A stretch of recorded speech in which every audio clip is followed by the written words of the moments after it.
Bye. Welcome to Cryptocurrency Blockchain News, a cryptocurrency and blockchain aggregated news show on YouTube. Look, it's going to be drinking. Look, it's going to be smoking. Look, it's going to be swearing. Look, you've been warned. So look, here I come. 3, 2, 1. Bang! Welcome, everybody. Black, white, gay, straight, Christian, Muslim, Jew. Welcome. My name is Shomari Clarke. Welcome to Cryptocurrency Blockchain News. You are now about to witness. Oh, yeah. The greatest show on earth. The greatest show in the multiverse. Bang! Yes, indeed. Greatest daggone show in the daggone multiverse. Bang! We have a great show for you today. All right, everybody. Yes.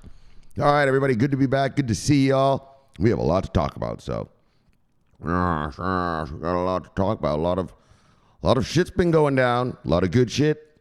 Actually, all great shit. So let me get to it. So let me tell you what the stories are, and then we'll head over to the market overview, and I'll do some yapping over there. So first, stories.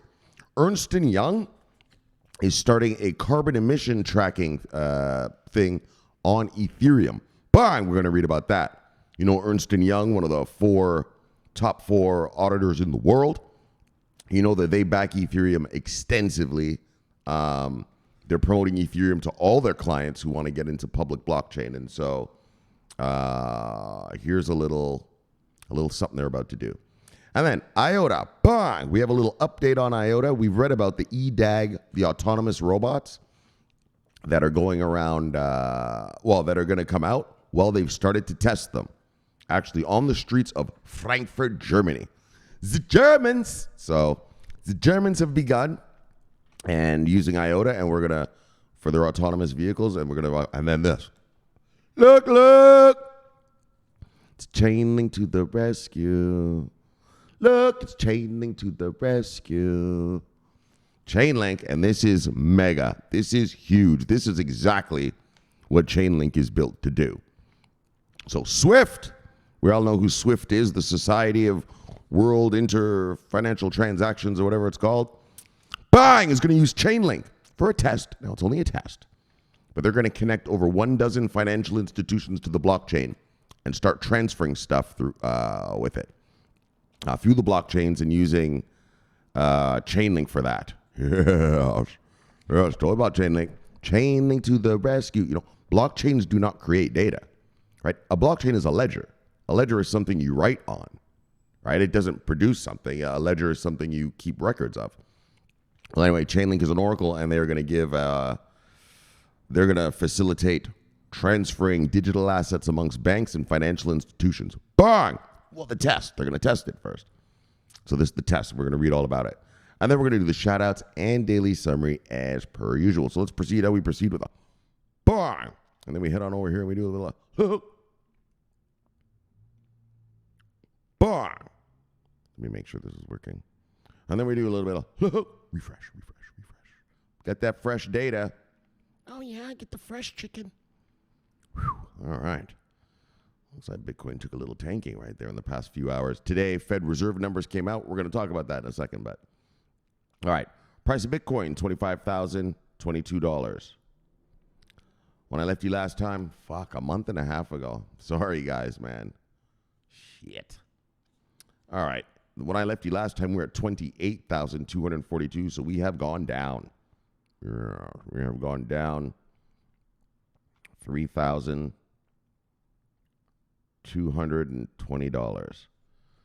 Oh, yeah. Don't worry about that. Use this time to accumulate. Look, get that chicken. All right, so let's talk. All right, what do we have to talk about? So here we are. Here we be. All right, so we've gone through a bunch of shit lately, So first, let's talk about, bang, some really good news. European Union MiCA regs came online June 1st.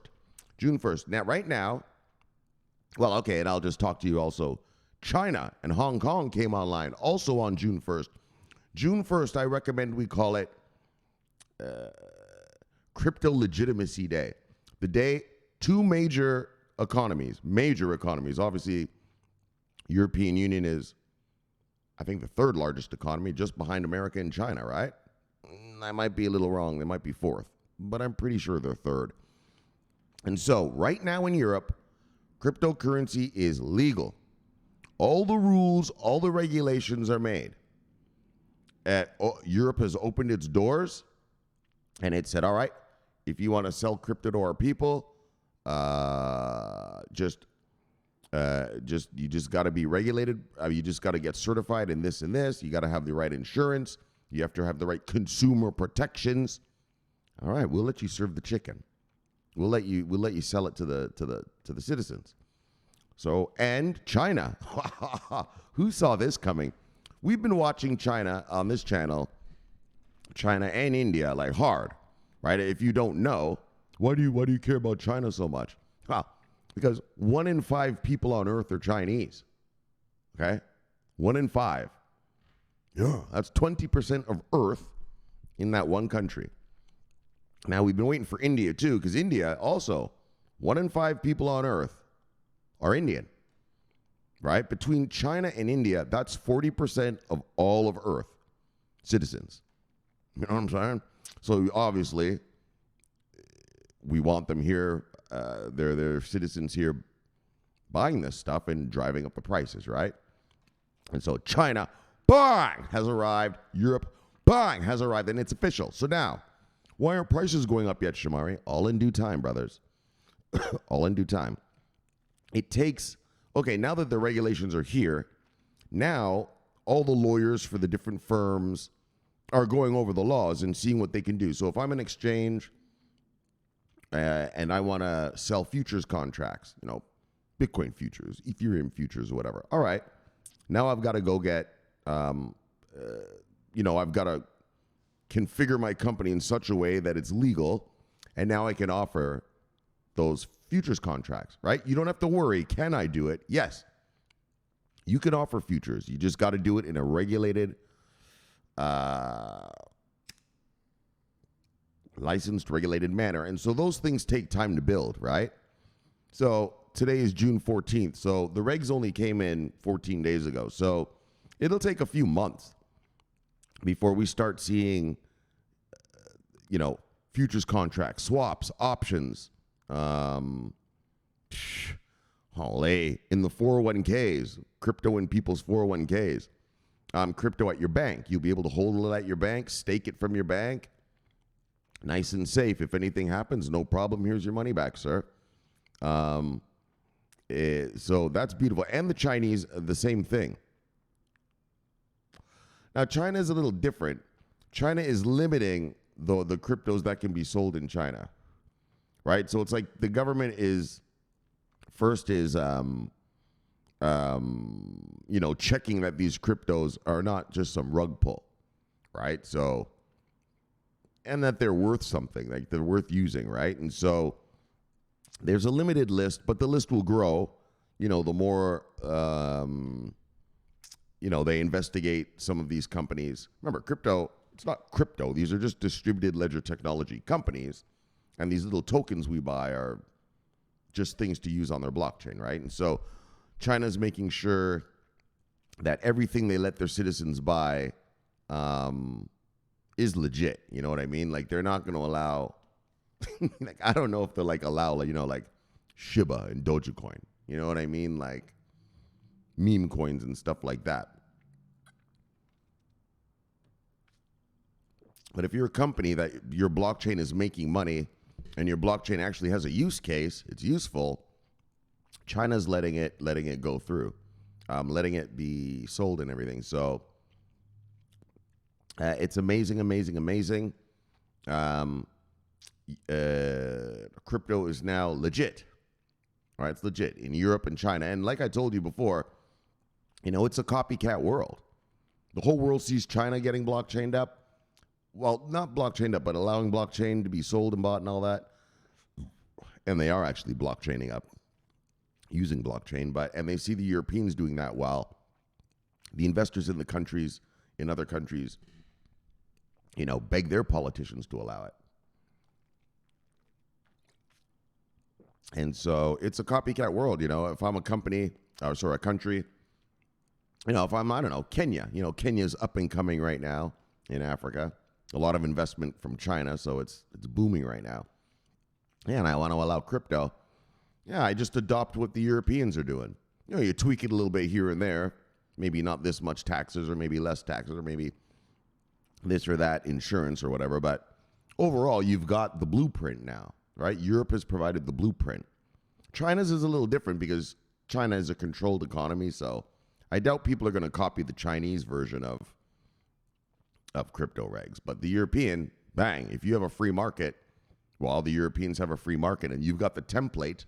You got the template now, right? How do I allow crypto into my country and have my citizens safe and sound, right? Well, the European way, right? There's the template. And so this is great news. This unleashes 2.2 billion Chinese and 365 million Europeans, right? And not just that, but you have to remember things like regulatory arbitrage, right? If I'm a hedge fund guy here in America, and I want to get into crypto, but I can't, right? Because we don't have proper crypto regulations here in America yet, right? It's just the SEC. Oh, we'll talk about the SEC in a second, actually. But right now, it's just the SEC,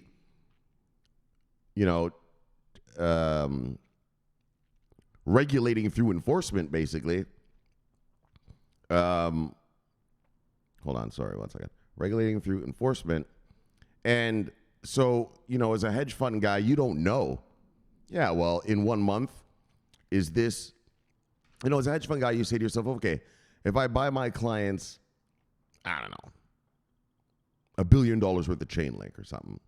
Yeah, I don't know if Chainlink is going to be legal to even have here in America next month, right? And that's why you want comprehensive regs, because it lays the groundwork. It tells the rules. This is that. We classify this as a commodity. We classify this one as a security. It's legal, legit. Go for it. And so our masters, they can't do it. You're not allowed to put your client's money in unregulated shit in America, right? It's or anywhere in the G20. If you live in a G20 country, which you probably do, yeah. Well, your hedge fund guys, your banks, all those guys, they're not allowed to put stuff in client money in unregulated stuff, right? And so that's the beauty. That's why if you're listening to me in Europe right now, fuck, you're gravy, baby. Yeah, in about a month, your bank's going to be like, hey, hold your crypto with us. It'll be registered and licensed and insured bank. You'll have insurance on that shit, right? Fuck, if you're in China too, right? Your lives in the crypto world have become much easier. But I was talking about regulatory arbitrage. And so, if I'm a hedge fund guy in America, I want in crypto now. I see the Europeans are coming. I see the Chinese just unleash their whales. And, China, people are desperate to put their money in investments right now, right? And so they're always finding places to park their money. Well, crypto gives you the highest returns, right? So we're going to see a big boom in the next, I'd say 3 to 6 months. So the next quarter or two, we should be getting to see a nice steady rise in prices and hearing, things coming out of Europe, new 401ks, Fidelity, Fidelity, the masters, they want to offer 401ks with crypto in Europe, well, and America, but all right, sorry about that. My computer's a little glitchy, so there might be a couple little interruptions here. But anyway, where were we? Right, the investment vehicles. Yeah, so in the next quarter or two, we should begin to see that. So great news for us, great news for us. I mean, I want you to understand, in the European Union, in China, well, in Hong Kong, but let's get real, Hong Kong, right? All the big money guys from China are going to go right there. So in Europe and Hong Kong, crypto is now legit, right? It's in China, I mean, not just Hong Kong. It's legit now. It's real. Just like you want to go buy a Tesla share, no problem. You want to buy a futures contract of Microsoft, no problem. Soon that'll happen, right? You want to sell some puts, buy some calls of Solana, yeah, soon you'll be able to do that if you're an options guy. right? If you're an options market guy. And so great news, great news, great news. All right, so that's the first piece of business that went down in June. Secondly, let's talk about the Fed fight, inflation right now. So worldwide inflation is coming down. What we've been doing, our Federal Reserve, the Bank of England, all the central banks of the G20 nations have been fighting inflation by raising interest rates. And it is working. It is slowly working. And in fact, today was the first day in 11, 12 months where the Fed Reserve paused interest rates, right? So we didn't raise interest rates today. We paused it. Now, if you ask me, I say, fuck all that. We should have raised it some more. Chairman Powell came out today during the press conference and he was saying, well, we paused it, but we'll probably raise rates again going forward later this year. And so a lot of people during the press conference were asking him, well, if you know you're going to raise rates later this year, well, why didn't you just raise them now, right? Why did you pause, right? I mean, it's working, so why stop, And honestly, in my opinion, he didn't come up with a satisfactory answer.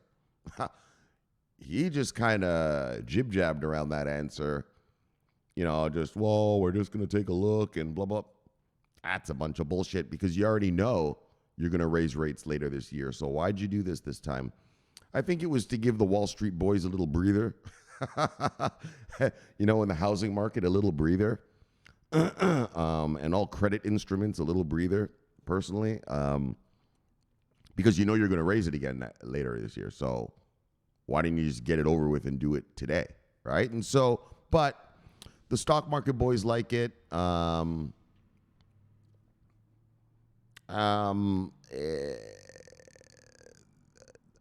find it silly, though. There's a thing Japan did, right? Japan, if you Google Japan lost decades, you'll see that Japan, right, they've been fighting deflation for like 30 years. Yet they're still fighting it to this day, right? The yen is so powerful, right, that they actually have to manipulate it to fucking make it weaker. Yeah, for the past 30 years. And the reason they keep having to do that is because they keep trying to, so for instance, they have deflation. So they try to weaken their yen. So one president, so I'll tell you, I've told you this story before, one prime minister will come in, he'll start raising interest rates, which weaken the yen. And it'll start working, but then he gets elected he gets unelected, another guy beats him to get to be the president of Japan, and then that motherfucker will come in and raise interest rates. So all the work that the guy from the last 4 years just did, you fucked it up. And it makes the yen deflate again. And so it just keeps going like that, right? They keep changing administrations, and the administrations keep reversing what the last guy did. And so they can never get out of their deflationary trap. It's called, Google it, Japan, the lost decades. You'll see there's whole studies and books about it, right? It's still going on. It's like, why don't you fuckers just stop it and just get it over with?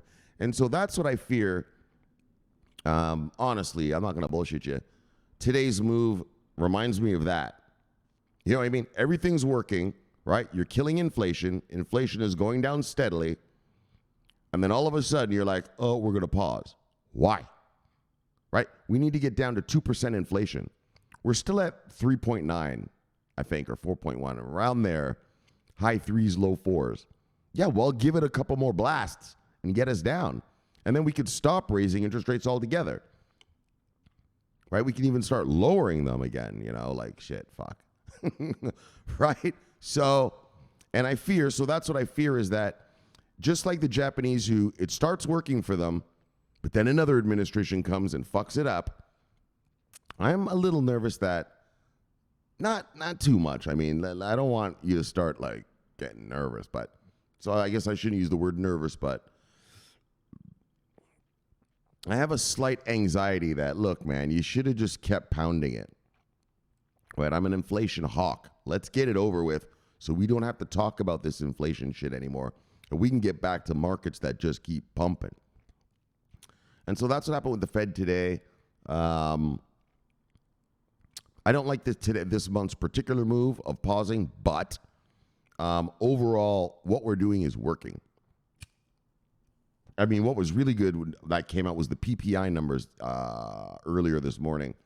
PPI is Producer Price Index.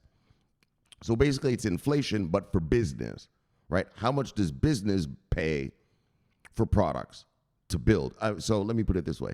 CPI is Consumer Price Index. Us, the consumer, humans. How much are we paying for gas? How much are we paying for bread, milk, eggs, whatever, right? Whatever we buy, right? Producer Price Index is inflation, but for business. So it's how much the business is paying for the raw materials and the goods to build their product, right? So if it costs, so for instance, I'm going to just use an example. I don't know, cars, okay? Cars. So if I'm Tesla, right, or any car company, I'm a car company. I'm a Shomari Auto car company, okay? So I have to buy engines, wheels, steering wheels, and seats for the car, okay? Let's just take 4 components. Well, the engine's the most costly part of the car, right?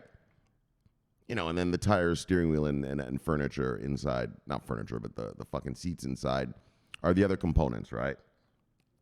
Yeah, well, if I'm paying less for engines, then I can charge less for my car, right? All right, if I'm paying less for the tires, I could charge less. The engine's less, I could charge less now, which is good, which passes on to the consumer a cheaper Tesla or car, right? A Shomari car, right? We were in Shomari car. So that's what you want to see. You want to see producer price inflation. In other words, it takes less money for the producer to produce that good, and they can sell it to me cheaper now, right? And so we had great numbers in fucking producer price index today, like blowing out of the water numbers, like, whoa, like great numbers. And so that also shows that we should see inflation starting to come down because the producers it doesn't cost them as much to produce the goods to sell to us, right? You know what I mean? That's how it works. And so I guess what I'm just telling you, you know, is this inflation thing is going to end one day. All right, this battle for inflation is going to end one day. Let me put it another way. We're winning right now. Right? We have what's called sticky inflation. If you watch Bloomberg, they talk about sticky inflation. Right? We've raised a lot of interest rates. We've raised for the past, 10 months straight, 11 months straight. But it kind of clings on, right? It's falling slower than people expected, but it is falling. And so we are winning. And so we're winning the battle against inflation. So that's a good thing. 1 second. All right. What other financial news we got? Oh, and daggone, we avoided a fucking economic Armageddon. So if you guys know, I'm sure you heard about it when it was happening. Here in America, we have a thing called a debt ceiling. And so the debt ceiling, it's the stupidest thing ever. Congress votes to do whatever, you know, give more money to the military, tax cuts for the rich, whatever. Yeah, and then you gotta pay for that shit, right? And so it's a yearly thing where Congress has to approve paying for what they already spent. So every couple of years, Republicans try to hold that hostage, right?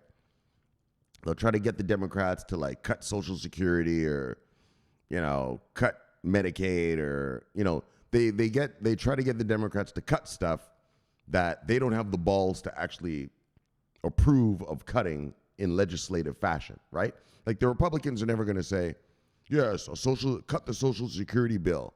No, because they know they'll get wiped out in the elections. So they always try to force the Democrats, you know, to cut Social Security, cut Medicaid, all these things that help sort of elderly and, you know, poor people and stuff like that, right? And so Biden said, no, asshole, I'm not doing that. And the beauty about the Republicans is that they're the party of the CEOs, the one percenters, and while they might have these people called like MAGA, Make America Great Again people, these kind of Donald Trump cult people, right? And those people, they'll let the debt ceiling crumble. They don't care. Yeah, but the true donors, the financial donors of the Republican Party are like, fuck no, you idiots. Don't you ever fucking let that happen, right? And so what's great about what happened was Biden held his ground. The donors obviously pounded on the heads of the Republicans and said, look, don't fuck with our money. And so the Republicans have agreed not only to raise the debt ceiling this year, but next year. So Biden actually beat the shit out of them and he got 2 years worth. So next year, we're not going to have to go through this, which gives the markets certainty. Right? That's what markets want, certainty. Right? Is everything going to be paid for? Is everything... So Biden got it. So for the next 2 years, don't worry, guys. Everything's paid for. Well, we'll be paid for. And, that's it. So if America defaulted on our debt, yeah, that's the end of global economics. If America defaults on our bonds, every country in the world holds American bonds. Every single one. Every single one holds American bonds. Yeah, well, if we don't pay those bonds, right? Some countries depend on American bonds, right? A lot of countries' economies are just complete and utter dog shit. So they buy so much American bonds, and then when we pay them, they take the profits and they use that to pay for their army and their schools and their roads and bridges, and then they buy more American bonds again. And at maturity, they use that money to pay for their military, their roads, their schools, their bridges, their teachers, their cops, right? That's how a lot of countries survive, is just because they have so much American bonds that when we pay the bonds, in other words, when we pay the profit to them, yeah, they use that to run their country. So if America defaulted, that would wipe out those countries. Well, not wipe them out. Sorry, let me say it in the proper way. It would cause those countries to not be able to pay for their military, not be able to pay the teachers, the cops, the firefighters and stuff, to build roads and bridges and schools. Yeah, deterioration of the country. And look, let's get real about something. Most of these countries on the verge of a coup already. If you don't pay those military guys, they'll rise up in a coup, right? They'll overthrow the government and shit. You know what I mean? So that's the level. Like, that's how big America debt default would be globally, worldwide. All right? It's not just, it'll hurt America, but everyone will be fine. No. Fucking right, it would kill us. But we probably wouldn't go into a coup or anything. Our military wouldn't fucking overthrow the place, I would think. But yeah, in other countries, they sure daggone would, which would disrupt commerce, obviously. Right? So that was a economic Armageddon that we fucking got away with there. And thankfully, Biden was smart enough to fucking make those motherfuckers give us 2 years worth of certainty. 2 years, so we're not going to fight over the debt ceiling for at least till third year. So what is that? Yeah, till about Q4 2025, right? So we're good till Q4 2025. And so amazing news, amazing. So that's kind of where we are. So what are you saying, Shomari? After saying all that, where are we? We're in a good position, folks. Oh, and let me also tell you this. So the things, we were in a trifecta of fuckery, right? And so, but if you don't know what that is, go back to a couple shows there. I talk about the trifecta of fuckery. So right now, what's the threats, Shomari? What's the threats? Look, guys, the war in Ukraine, remember that? When it started, it fucked up the wheat and the sunflower oil and all that. And it was causing food crisis. That problem is solved. China was on lockdown, right? So supply chains just all fucked up. Blah, blah, blah. That problem got solved last December. And now all we're worried about is inflation. The last thing is inflation. But we've been raising rates. We have here in America, over in England, the Bank of England's been doing it.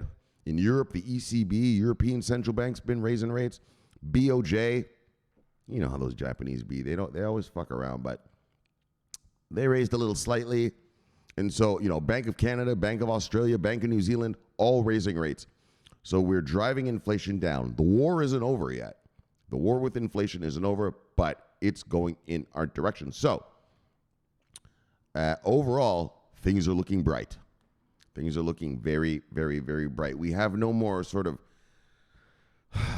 catastrophic things that could fuck with us. You know what I mean? Like the war in Ukraine when the food wasn't coming out. That's catastrophic, global hunger. That problem is solved. And this last thing, this debt ceiling thing, here in America, like if we fuck that up. But that's solved now, at least for 2 more years. So we are in a good way.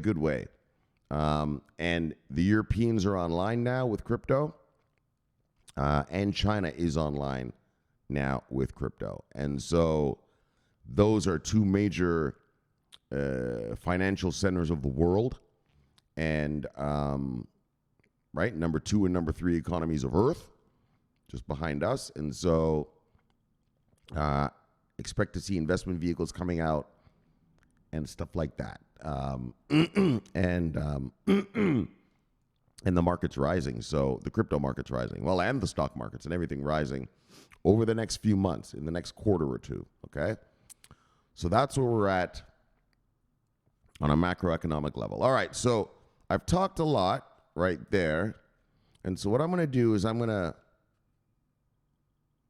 fuck it. Let's just keep going on with the video. All right, so now let's go. So that's our macro overview. And I guess I should just say one word. Shomari, so how we doing?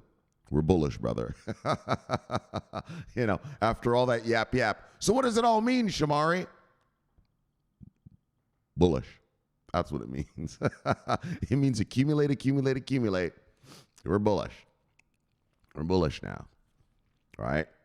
We're not risk off anymore.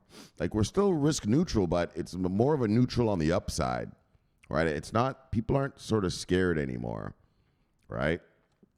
But they're still not just jumping right in full force, right? That's why we don't see the NASDAQ and the Dow going up, 100 points, 200 points yet. People are still just nibbling. So, but it ain't risk off, and that's what we just don't want. We don't want to be in a risk off environment. That's when it just sucks. All right, so let's proceed how we proceed. Let's go over here. Let's look at top 10 of the day, brothers and sisters. Look, usual suspects. Top 10, Bitcoin, Ethereum, Tether, BNB, USD Coin, XRP, Cardano, Dogecoin, Tron at number 9. Whoa, I haven't seen Tron way up here for a long time. And Solana holding on the number 10. Let's look at market moves today. Look, single digits up to single digits down. Yeesh, actually, it's mostly single digits down. Single digits up, single digits down.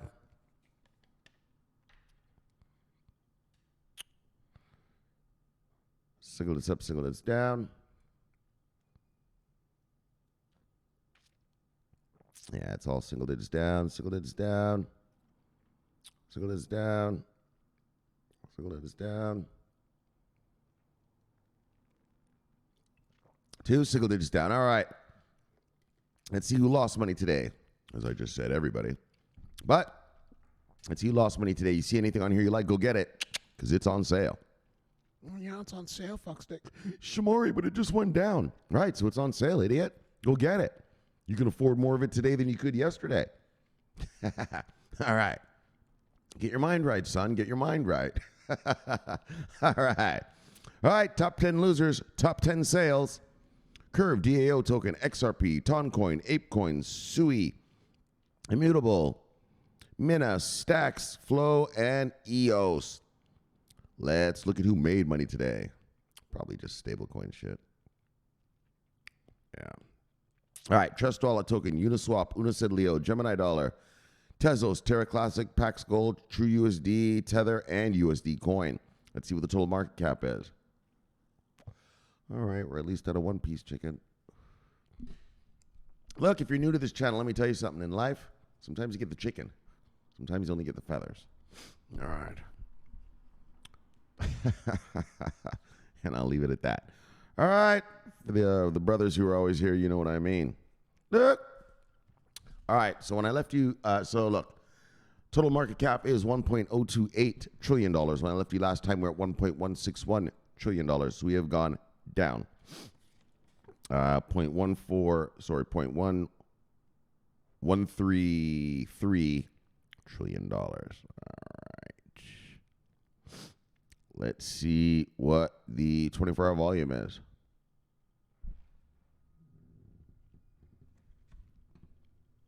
Shit. That's pathetic. Like when I left you last time, daggone. All right. All right. All right, 24-hour volume is $32 billion. When I left you last time, we're at $32.15 billion. So we have basically gone fuck all anywhere, but technically down $0.15 billion. All right. Let's get to the stories. Bang! Let me just make sure this thing is working. All right. Bang! Ernst Young. So EY is Ernst Young. Ernst and Young launches Ethereum-based carbon emission tracking platform. Bang! Look. So if you know Ernst Young, well, if you don't know Ernst Young, let me say this. They're one of the top 4 auditing companies in the world, right? Like when Tesla gets their books audited, you know, Tesla, Microsoft, Boeing, all those guys, they have to do what's called quarterly earnings reports, right? They got to tell you how they're doing, right? If you're a publicly traded company, you got to tell the public who's buying your stocks what your company's up to. And so if you want to prove, you know, that you're not fucking around, well, you hire Ernst & Young or Deloitte or DNVL or what's that other one there? Anyways, there's the top 4. So Ernst & Young is a top 4 auditor of the world, right? They audit the books of, you know, Bank of America and shit like that. And so the big boys, you know, Fortune 500s. And so, you know, we've talked about it here before. Ernst & Young is promoting Ethereum to all their clients, right? For one simple reason, no vendor lock-in. And it's secure and it does what it's supposed to do. And so here we go. Ernst & Young looks like they're going to make their own thing on the blockchain here. I haven't read this yet. I just saw it a couple days ago, but I didn't actually read it. But all right, so let me get a sip and we shall proceed. So it's a carbon emission tracking platform. You know, right now, you know, things that, you know, everyone's going green, carbon emissions, all that. You know, especially after this war, you saw how Russia used oil as a weapon. So people are like, fuck all this, especially the Europeans. You know, they used to get a lot of oil and shit from Russia, so oil and gas. And so, you know, they're greening up heavy. And a lot of countries are starting to green up because, yeah, no other country can hold you hostage, right? Yeah, with oil, you know, using oil as a weapon. So, you know, all this green stuff, green emission, green tracking, blah, blah, blah, it's all coming, you know. And also countries are going green because, you know, when you build a solar panel factory, sorry, not a solar panel factory, a solar farm outside of some town somewhere, yeah, well, the local citizens go work at it, right? And you can't outsource those jobs. You know what I mean? Like Tesla builds their cars in China, right? You know what I mean? Yeah, they outsource the jobs to China. Whereas when you have a wind farm or a solar farm, well, you can't outsource those jobs. So if you build a wind farm outside of a city or outside of a town, or you build a solar farm outside of a town or a city, well, the citizens of that city or town work at that facility, right? And like I said, you can't outsource those jobs. And those jobs last forever because there's always going to be sun, right? If they work at a wind farm, well, there's always going to be wind. Right? Wind is never going to go away, right? The sun is never going to go away. If it does, we're all dead anyway, so it wouldn't matter, right? So, right, if the sun didn't come up tomorrow, all right, well, we're dead, right? We'll freeze to death. And so, These are the jobs that you want your country to make, man. I mean, think about this, here in America and in your country too. You've got all these small towns who used to work, like especially like you guys in Europe and us in Canada, in Canada too, but in America. These little small town people used to work at the factories, right? They used to work at the Ford factory building cars. You guys in Europe, they used to work at the Volkswagen factory building cars, right? Or whatever like that, right? But those jobs all got shipped to China and Mexico, right? For profit. It's cheaper to hire a Chinaman to do what a European will do, or it's cheaper to hire a Mexican to do what an American would do.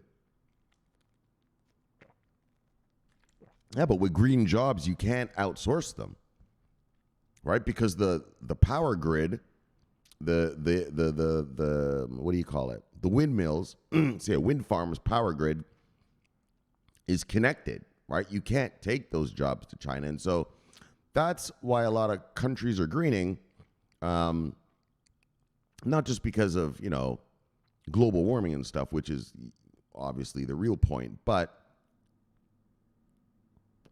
like I said, if you're some small town, all of a sudden some company builds a solar farm next to your town, well, you guys have jobs forever, right? As long as the sun shines, well, they're going to need people to maintain the solar farm. And so, all right, so look, I got into a deep hole thing there, but look. So the EY Ops Chain ESG made the announcement at the firm's Global Blockchain Summit in London. Bang. So Ernst Young, EY, the professional services giant, has started an Ethereum-based platform for enterprises to track their carbon emissions and carbon credit traceability. The EY Ops... Oh, and so you know what carbon credits are, right? Like, that companies have to pay to pollute now, right? In most of the world, if you're a company and your company pollutes, you have to pay for that. So this tracks the emissions so that, the governments know how much you're supposed to be paying, right? All right, so the EY Ops Chain ESG made the announcement at the firm's Global Blockchain Summit in London.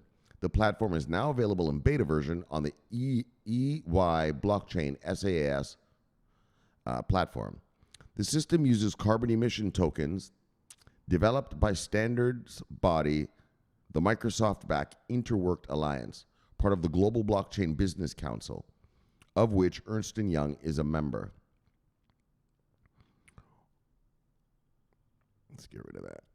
Over the last few years, enterprises have looked to blockchain technology to track and trace elements of their workflows, from trade finance to food products. Keeping tabs on carbon emissions and credits has been a focus for many in the environmental and social governance arena. And Ernst Young, EY, has been a longtime advocate for using the public Ethereum blockchain to achieve this goal. So I told you, they are all about, Ernst Young is all down with Ethereum. Like, they're down with Ethereum. So, where were we? Blah, blah, blah. So Ernst Young's ESG chain is based on the conviction that blockchain are the glue that can link business processes and global ecosystems across enterprise boundaries, said Ernst Young global blockchain leader Paul Brody. Detailed traceability allows for tracking of emissions inventory through tokenization, including the ability to link carbon output to specific product output. Brody said in a statement, by using carbon credit tokens, either created or sourced on the market, enterprises can now have visibility into their actions toward decarbonization. So, bang! And so this kind of helps business in that, a business, you saw what it said, like it can actually break it down by, where was that? Across enterprise boundaries, right? Like, so if I'm a company like GE, you've heard of General Electric, the American company, right? They make refrigerators and microwaves and fucking dishwashers and stuff. Well, they produce blah, blah, blah, blah, blah, blah, blah, blah, blah amount of carbon a year, right? Pollution. Well, with this thing, you'll be able to link your carbon output to specific product output. So if I'm making refrigerators, I don't know anything about the numbers, okay? So I'm just going to make this up, okay? These are not real numbers that I'm going to tell you, but it's a real scenario. So if I make fridges, microwaves, and washing machines, all right? Fridge, microwave, washing machine. And now I can look and see which is costing me the most in carbon to make, right? Because they have to pay to pollute. They have to pay for the carbon. So if I know that my fridges are producing, say, 100 carbon, and the microwaves are producing 50 carbon, and the dishwasher is producing 75 carbon, I know, okay, the fridge, the factory that we build our fridges at, we got to do something and fix it so that it brings the carbon emissions down, so we pay less. So, and that's what's good is that this allows to link carbon output to specific product output. So I know my fridges produce this much output of carbon that I got to pay for. The microwaves produce this much, and the stoves produce this much. So it's going to help save industry, especially a big company like GE, who makes tons of shit. You know, it'll help them find out where their carbon emissions are the worst and solve the problem. So Ernst Young on blockchain, Ethereum. And so Ethereum hodlers, bang! Let's move on. IOTA. Okay, so this is just an update. We've talked about IOTA here for years. Right, since the beginning of IOTA, really. Actually, most of these blockchains were just beginning when I started the show. So, but we've talked about IOTA for years. And so this EDAG, so let me read to you. IOTA partnership update in $80 billion market. EDAG to start autonomous multifunctional robot in Frankfurt. So I showed you guys way back in 2019 these EDAG machines that are going to be going around a city and just doing their job by themselves, right? So, you know, one machine might trim the leaves off of trees. Remember, we saw that one that trimmed the leaves off the trees. Or my favorite one were the EDAGs, the autonomous robots that work at the airport, right? The plane pulled in, right? And the machine took the luggage off the airplane. The robot filled the gas for the plane to go. And that other robot put the food in the airplane for the next set of passengers for them to get their food, right? And it was all autonomous, right? There weren't any humans for that, right? It was just machines. And so that's what these EDAG things are. They don't have a picture of one, but they're these different machines. Okay. And so they're starting to be used now. So back in 2019 when I read them, they were just a concept. But here we go. They're actually going to start trying them out now. So let's look at this. So as we know, the IOTA blockchain network caters to one of the fastest emerging technologies, i.e. Internet of Things, IoT devices. As per the latest development, IOTA's partnership with the EDAG group shall be boosted next year in 2023. So this is a little old, right? This is a little old. The EDAG group entered into a partnership with IOTA 3 years back in 2019, and that's when we read about it. So since then, the two players have been working on transforming the face of autonomous mobility solutions. The EDAG group also has its autonomous vehicle Citybot that leverage the power of the IOTA blockchain for data transfer and payment protocol. EDAG presented the Citybot autonomous driving car for the first time at the International Motor Show in 2019. So remember that? So there's going to be these autonomous cars, so, instead of calling Uber or Lyft, you can call one of these cars. It'll pull up right in front of your house. You get in and it'll drive you to work or wherever you're going, right? Autonomously. There won't be a driver. So as per the latest development, it will start testing the Citybot vehicle in a real environment on the streets of Frankfurt starting this year. So more about the EDAG Citybot. The EDAG Citybot is an autonomous vehicle using fuel cell propulsion and moves across the city in a climate-friendly manner. The goal of this project is to show how fully autonomous vehicles could work in futuristic cities. right? That's what IOTA is built for. This IOTA thing, company, they have a thing called a tangle, right? It's not a blockchain. It's a DAG, something, a cyclic graph. And I always forget what the fucking D stands for. And so smart cities are going to be different. Like you're going to have autonomous vehicles driving people around, right? You'll have autonomous machines taking care of stuff. Like I said, like the airport thing. Planes will land. Yeah, the machines will just load up the planes, load up the food. All right, put the new passengers in. All right, off the plane goes. Like, so that's sort of the vision. Oh, and also with smart cities is, there's going to be nodes all around your city, measuring air quality and traffic patterns and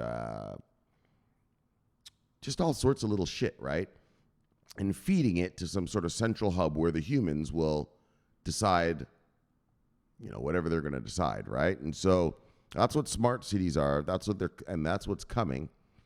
And so the European Union has, invested a lot of money not invested money. Let me put it a different way.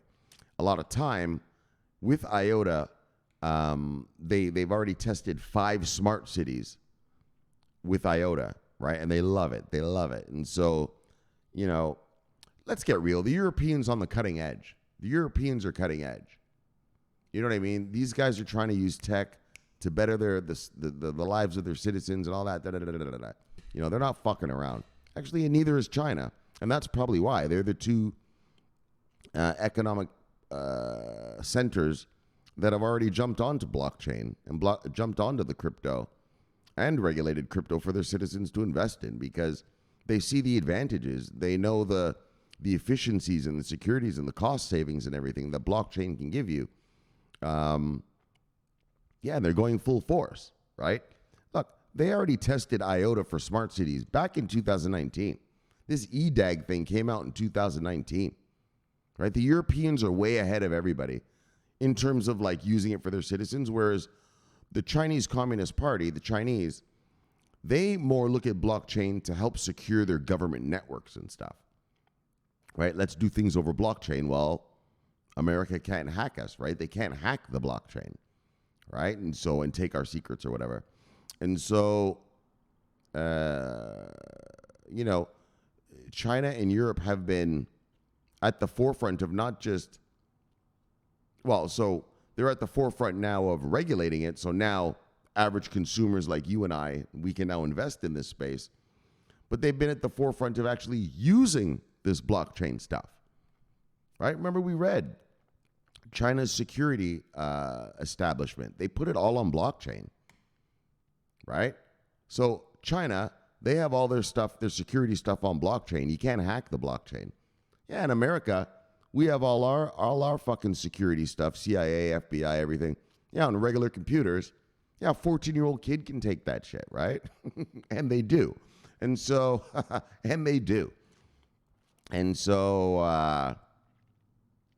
the Europeans and the Chinese are at the forefront. And IOTA, so Europe is at the forefront. And in terms of, what is Europe using? IOTA. So if you are an IOTA hodler, look, you just fucking better accumulate and hodl. I mean, I'm not telling you what to buy. I don't tell people what to buy. This is not financial advice. But if you've got IOTA, in my opinion, this is just the opinion of the presenter. In my opinion, it wouldn't hurt to buy more. Wouldn't hurt to buy more. All right.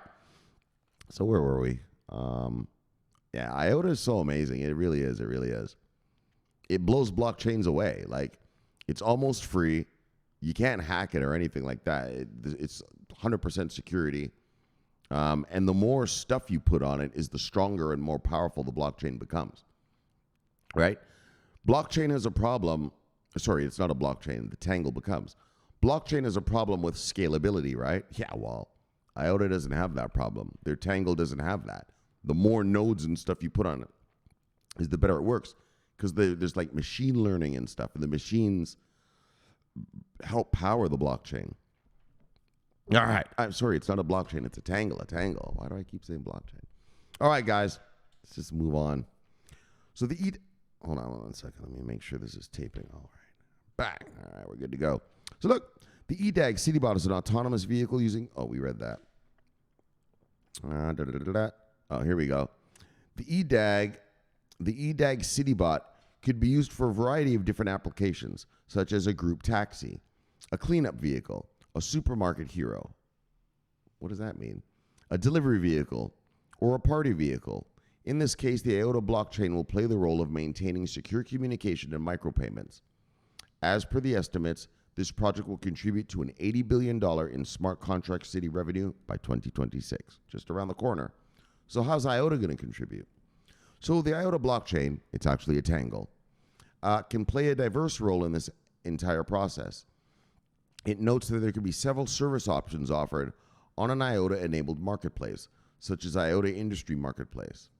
Here, the communicating machines can trade digital and physical goods. This perfectly caters to EDAG's vision of creating a multifunctional vehicle that is active 365 days a year, 24 hours a day, and does not stand still. Right. I forgot about that. Yeah, so these machines are going to be around your city all day doing stuff, right? Picking up garbage, cutting tree limbs, picking up people and dropping them off places, right? There'll just be these machines running around 24 hours a day. Where were we? A day, 24 hours a day, and does not stand still. This would help in eliminating a lot of parking space requirements. So thus, in this entire project, IOTA would serve as a data transfer and payment protocol between the machines. Furthermore, with the help of the IOTA Tangle technology, vehicles will be able to automatically communicate and exchange data with each other, along with other services such as parking. Any payments that are due would be processed via the IOTA cryptocurrency. Bang! So there we go. So there's an update. So it's happening now. They're now testing them out on the streets. Like I said, this is a little bit old, this article, but that's what it is. So a little update for the IOTA hodlers. I know there's a lot of us. I am one as well, in full disclosure. And so everything's working out good. Everything's working great. All right, let's move on to the big story of the day. So first of all, IOTA hodlers, bang! Let's move on to the big story of the day, though. Bang! Swift partners with Chainlink in billion-dollar market to streamline tokenized asset settlement. Daggone! Look! Holy Chainlink hodlers. Chainlink hodlers! Daggone. This is incredible news. Swift. We all know that Swift is the biggest payments messaging system in the world. The most secure, used by pretty much, if you're a bank, you use Swift, right? Unless you're, laundering money or something, but even then you use Swift. So to make sure the money arrives where it's supposed to. And so here it is. Swift is partnering with Chainlink to streamline tokenized asset settlement. And so, the world is going to go to CBDCs eventually. And also just other tokenized assets to be moved around. In the banking community, blockchain is huge for the banking community. I mean, right? If you're a bank, every transaction is on the blockchain, right? A bank employee can't lie and steal the money. You can't have some rogue trader fudge the numbers of a trade and then your bank goes bankrupt. You ever see the movie Rogue Trader? Yeah, Google that shit, right? The guy who took down Barclays Bank in Europe, in Britain. That's impossible, right? Your banking managers can't steal from the bank. And that's just one use case. So these CBDCs and all that obviously are just going to be tokens, but issued by countries rather than companies. And so here we go. They want to use Chainlink to do some of that. And so let me have a sip and we'll proceed. Right? Like, this isn't just some little bullshit. Listen to the names that are part of this thing. And this is a worldwide experiment. Swift has announced that it will partner with prominent banks and Chainlink to experiment with linking private and public permissionless blockchains. Chainlink will function as an enterprise abstraction layer to establish a connection between Swift and the Ethereum Sepolia networks. Bang! So here we go with Ethereum again. But Ethereum sucks, dog. No, it doesn't. Ethereum is the shit. Trust me, it is the shit. Ernst Young, that I just read to you, wouldn't start a whole thing on it. Swift and them wouldn't be using it if it was shit. It only has 14 transactions. No one gives a fuck about transaction speed. That's some nerd talk. They give a fuck about safety. They give a fuck about, does the thing work? Stuff like that. But the transaction fees are high. Yeah, well, they're not broke. They can afford them. You know what I mean? That's your broke ass. Right? If it costs Bank of America, blah, blah, blah, blah, blah, to transfer money over Ethereum, they can afford it. They're not worried about that. They're just worried that the money gets to where it's supposed to go. The juice is worth the squeeze. All right.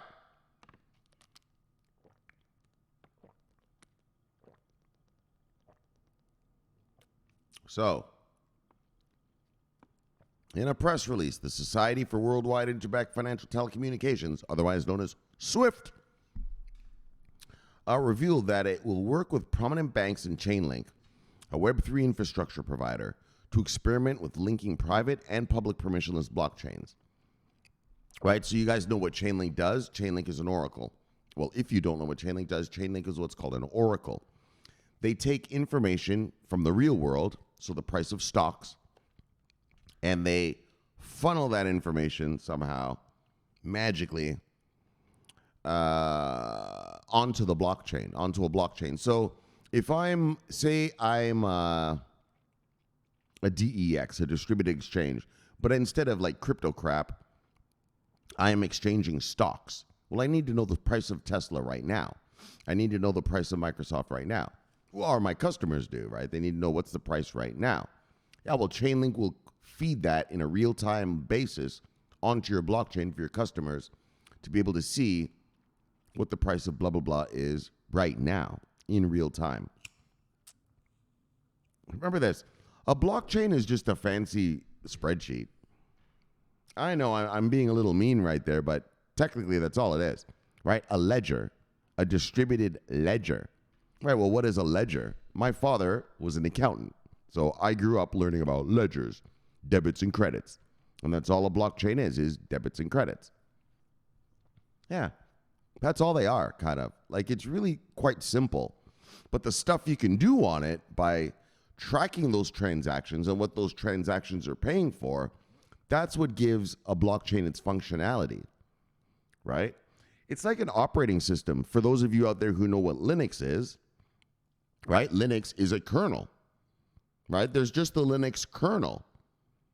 But then there's all those other things attached to the kernel, which gives you a robust Linux distribution, right? So, Red Hat Linux, or I don't even remember all of them, but all the different kind of Linuxes, it's the kernel. But then those programmers put shit to interact with the kernel to make it that distribution of Linux that you have, right? And in fact, I'll tell you the honest truth is, right, Macintosh and Macs and PCs, Microsoft, they're just kernels, right? Microsoft just adds all that extra shit. So you end up with a thing called an operating system. But at the underground of it, in the inside of a Microsoft system, it's just a tiny little kernel, right? The same with Apple. In fact, Apple is more like Linux than Microsoft is. I know I'm getting a little tech nerdy, and I know you probably don't understand what I'm saying, but when I say kernel, it's really just the base operating for that operating system. Like, in other words, these are the base rules, and they're just tiny. And then all the other features you have on your computer are all little things that the companies make that interact with that little kernel. So when you're using Microsoft, you're using Microsoft Word. Well, that program is just interacting with the kernel, right? When you use Microsoft Explorer, not Explorer, what's their thing? Anyways, their web browser. Yeah, that browser is interacting with the kernel. and the internet, obviously. It's also interacting with servers around the world to bring you data, right? And so that's what, blockchains kind of are. They're just little ledgers, little kernels that are recording transactions, but guys are building stuff on those blockchains which give that blockchain functionality. A blockchain doesn't have functionality in and of itself. You got to build stuff on it to make it work, and that's the same. The kernel of an operating system, your computer operating system, doesn't have functionality in and of itself. You have to build programs to interact with the kernel to make this thing called an operating system, right? Okay, so you guys, I know it's a little nerdy, but just if you get it, you get it. If you don't, I can't explain it any better. And so that's what blockchains are. The ledger itself, the blockchain itself, is the kernel. And then the DEXs, the smart contracts, the NFTs, the whatever on it, make it the Solana blockchain or the Morpheus blockchain or whatever blockchain you want to talk about, right? But at the end of the day, the ledger itself, it's just recording transactions, right? That's why you get a transaction ID and right? That's all a blockchain is. They're actually not that fancy if you kind of break it down into its functionality. What makes it fancy is the stuff people build on the blockchain, right? All right. So,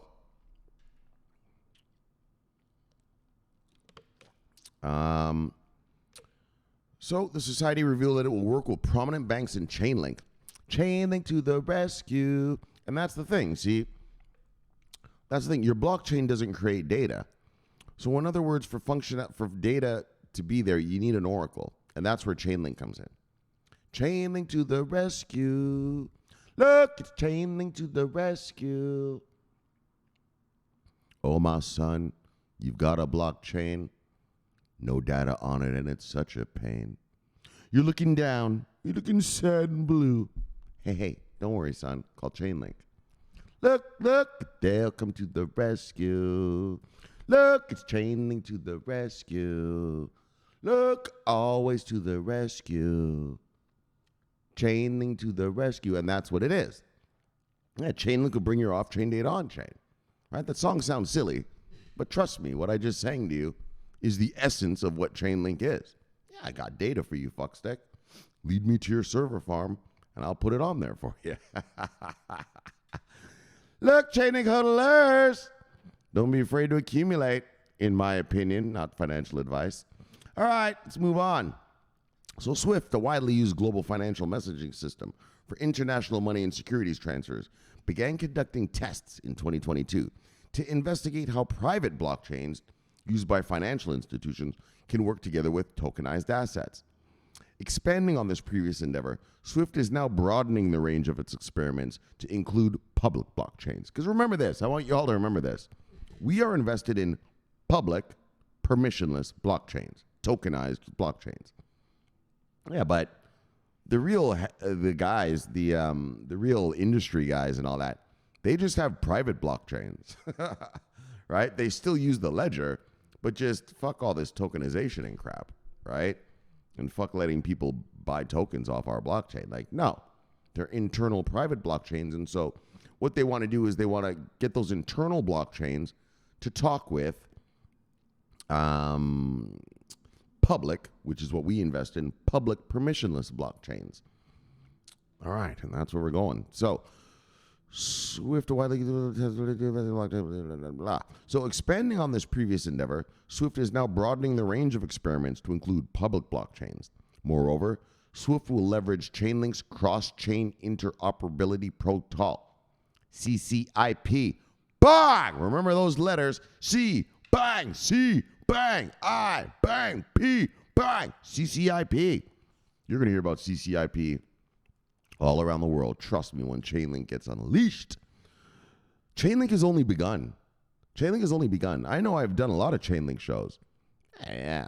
But that's only the crypto nerds that Chainlink is giving the data to and everything. Yeah, now Chainlink is branching out into the real world. Oh, yeah, the real fucking world. You'll see Chainlink is going to be something huge, like I don't know what, like like an IBM or something. Like, it's going to be mega. Chainlink is going to be mega. As the world blockchains up and needs data on their blockchains, yeah, well, Chainlink is going to be like, yeah, I'm right here, baby.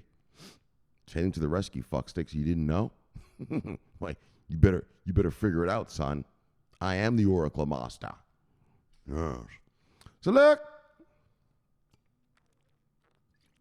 and I want you to remember this, is that these blockchains and these things we're invested in, I mean, this is brand new tech. This is brand new innovation.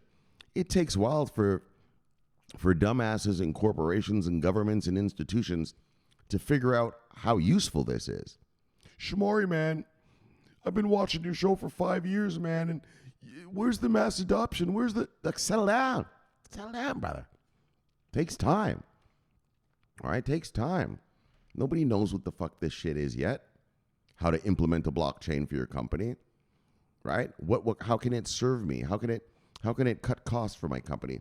How can it, like the thing like we read just now, cutting costs. Ernst Young is using the blockchain to show the companies where their carbon emissions are coming from so they can reduce those, right? It's just starting to come. Businesses are just beginning to get it. Okay. Different blockchain, different uses. Okay. Right? It's like the days of cloud computing. When cloud computing came out in about, 2009, 2010,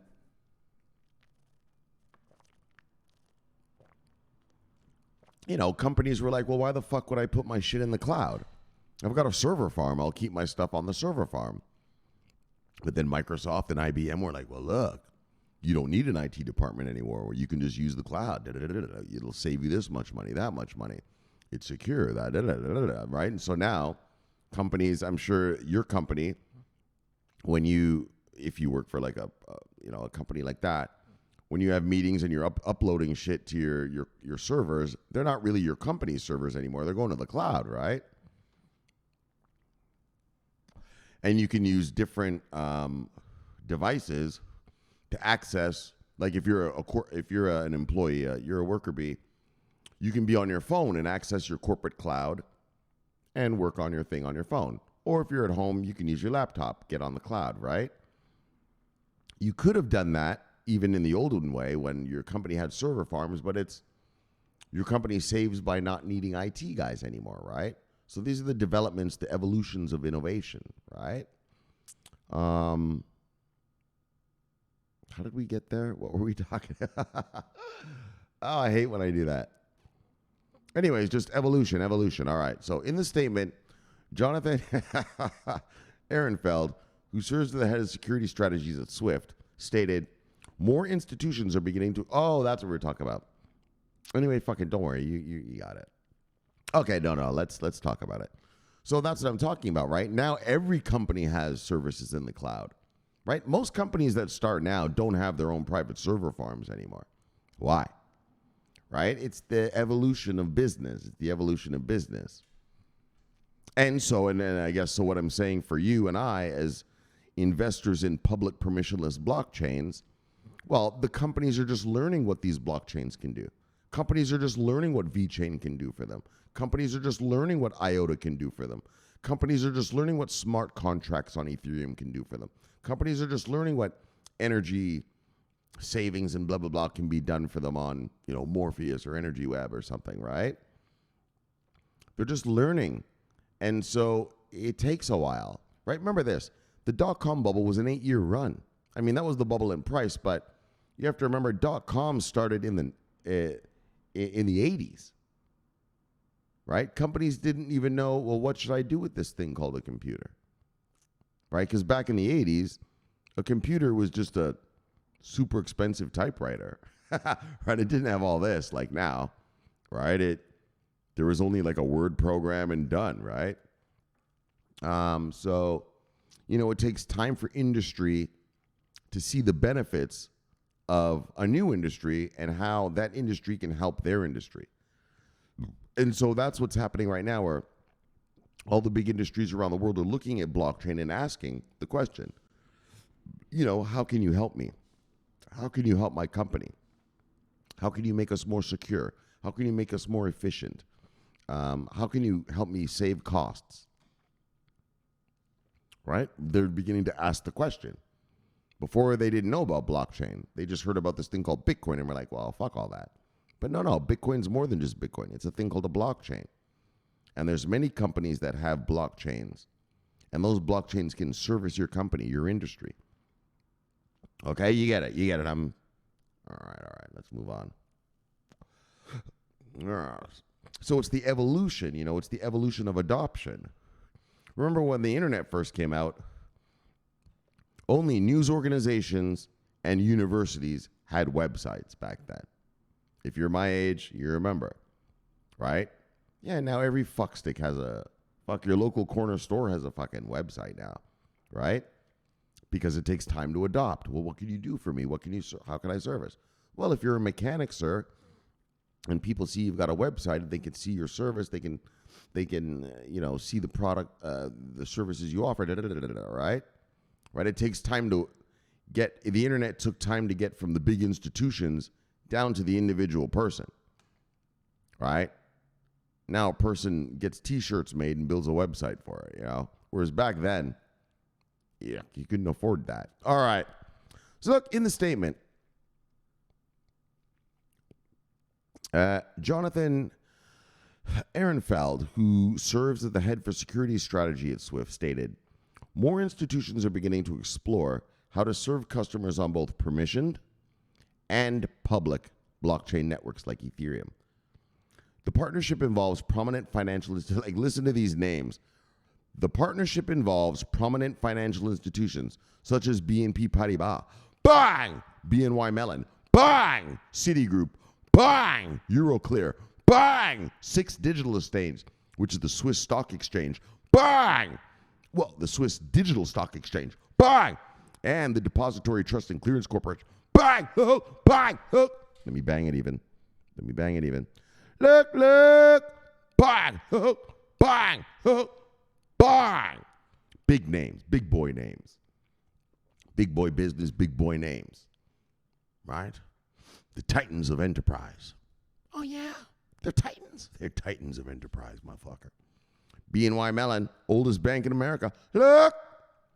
So the experiments will examine, the juice is kicking in. The fuel is kicking in. So look, the experiments will examine how companies can utilize their current Swift infrastructure to effectively facilitate the transfer of tokenized value across various public and private blockchain. Bang! If you know right now, Europe is already tokenizing shit. There's a few guys who are already tokenizing European stocks, right? In other words, you're going to buy a Volkswagen share and probably be able to hodl it on your fucking Ledger Nano one day. You know what I'm saying? Yeah, it won't be just on your broker's servers. Yeah, you'll be able to just have it on your ledger, right? You'll be able to buy, and so for us Americans, let's look at America, right? You'll be able to buy Microsoft shares, yeah, and have them on your ledger. Not that you would need to, because you're not going to get hacked or anything. No one's going to steal your Microsoft shares, but that's what it's coming to, right? Where you will literally be able to hodl, we're going to tokenize the world. Your home is probably going to be tokenized one day, and you'll have a token for it, and it'll be on some sort of ledger device. And the holder of that ledger device owns the home. Stuff like that. The world is changing. The world is changing where we're in an evolution now. We're in we're adapting to a new realities of innovation that are possible to us, and implementing these use cases, and it's going to transform our world. I mean, let's not even start talking about AI. That's some disruption. Yeesh. How many of you out there think AI is going to take your job in about 5 years? Yeah, you're probably right. I hate this, but don't worry. You're invested in crypto, so you're going to be rich enough. You're not going to have to worry when your job gets taken by an AI bot. But right? Like for all of you watching this channel right now, you're crypto hodlers, so you're going to get rich. if you've invested in the right kind of stuff. And if you're a subscriber of mine, don't worry. You've invested in the right kind of stuff. I know I got a couple shitcoin acquisition specialists in my chat. but at least they still have a little chicken with them. So you'll be all right. But yeah, that's the level. Trust me, this crypto is going to help you escape the AI revolution that's coming. The AI is going to slaughter a lot of jobs. A lot of jobs. You're going to have money and be able to make your own money in a minute. And for all those that don't know how, they're about to get fucked. They're about to get fucked. Why do I need an architect when I can have AI just design a fucking building for me? Yeah, AI knows what the load bearing of I don't know. I don't know anything about architecture, but like the load bearing of number 2 steel is. It knows if I put bricks here, the this, right? You can teach the AI that. Look, you're not going to need people to write books anymore. The AI will just write a book. You can just tell the AI, write a book about, vampires and werewolves for me. Where, like there was this thing about werewolves and vampires in love. Remember there was some kind of TV show. Right, you can ask the AI just to write you that. Right? AI, write me a comedy sketch. I want to talk about black issues. I want to talk about government issues, and I want to talk about the environment. And it'll write you jokes about those 3 topics. Like, AI is about to wipe out a lot. And I don't mean to scare you, but it's just the truth. On this channel, we talk the truth. And so it's going to wipe out a lot of jobs. And a lot of industries. And so, for you and I, we need to get rich now. Well, not me. I'm good. I'm a Forex trader, so I'm good. But for you, you're a worker bee, and so you need to get rich now. If you're an architect, you're a writer, you're a whatever you are, man. I mean, anything that uses your brain. Oh, that's a good way to say it.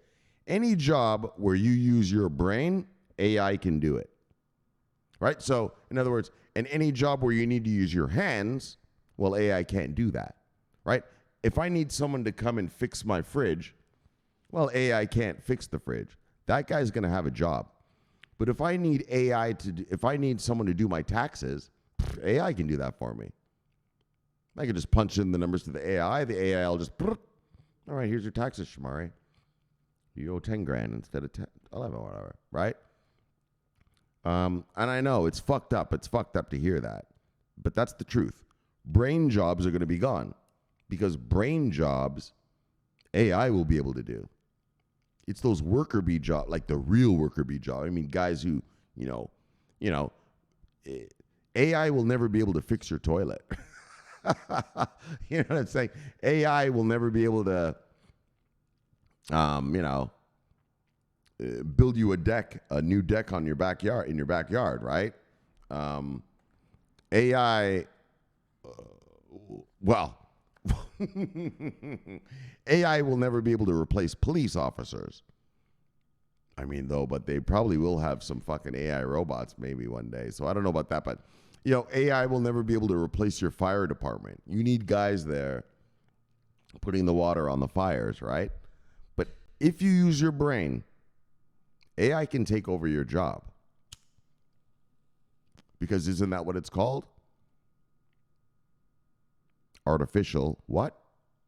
Intelligence. So if your job is one that uses intellect, well, AI can do it. Like those little dirty jobs that no one ever wanted, being a mechanic or being a fucking firefighter or a cop or a fucking roofer or something. Yeah, AI will never be able to do those jobs. But if you're a little smarty pants, AI can do your job. And will. But for you guys watching this channel, you'll be rich enough, so don't worry about it. You'll just, you're planning on quitting your job anyway once you make this money, so don't worry about it. But that's the level, man. We got how did we get into AI? I don't remember how we got into it, but AI is some disruptive technology, and, we haven't even seen artificial generalized intelligence yet, singularity net type stuff, where not only can the AI think and do your job, but it can reason. We'll get into that when that comes. All right, so look, the experiments so back to Chainlink and just putting data on chain. We went on a whole other trip right there, didn't we, brothers? Daggone. All right, let's get back to what we were talking about, though.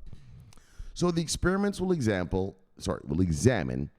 how companies can utilize their current SWIFT infrastructures to effectively facilitate transfer.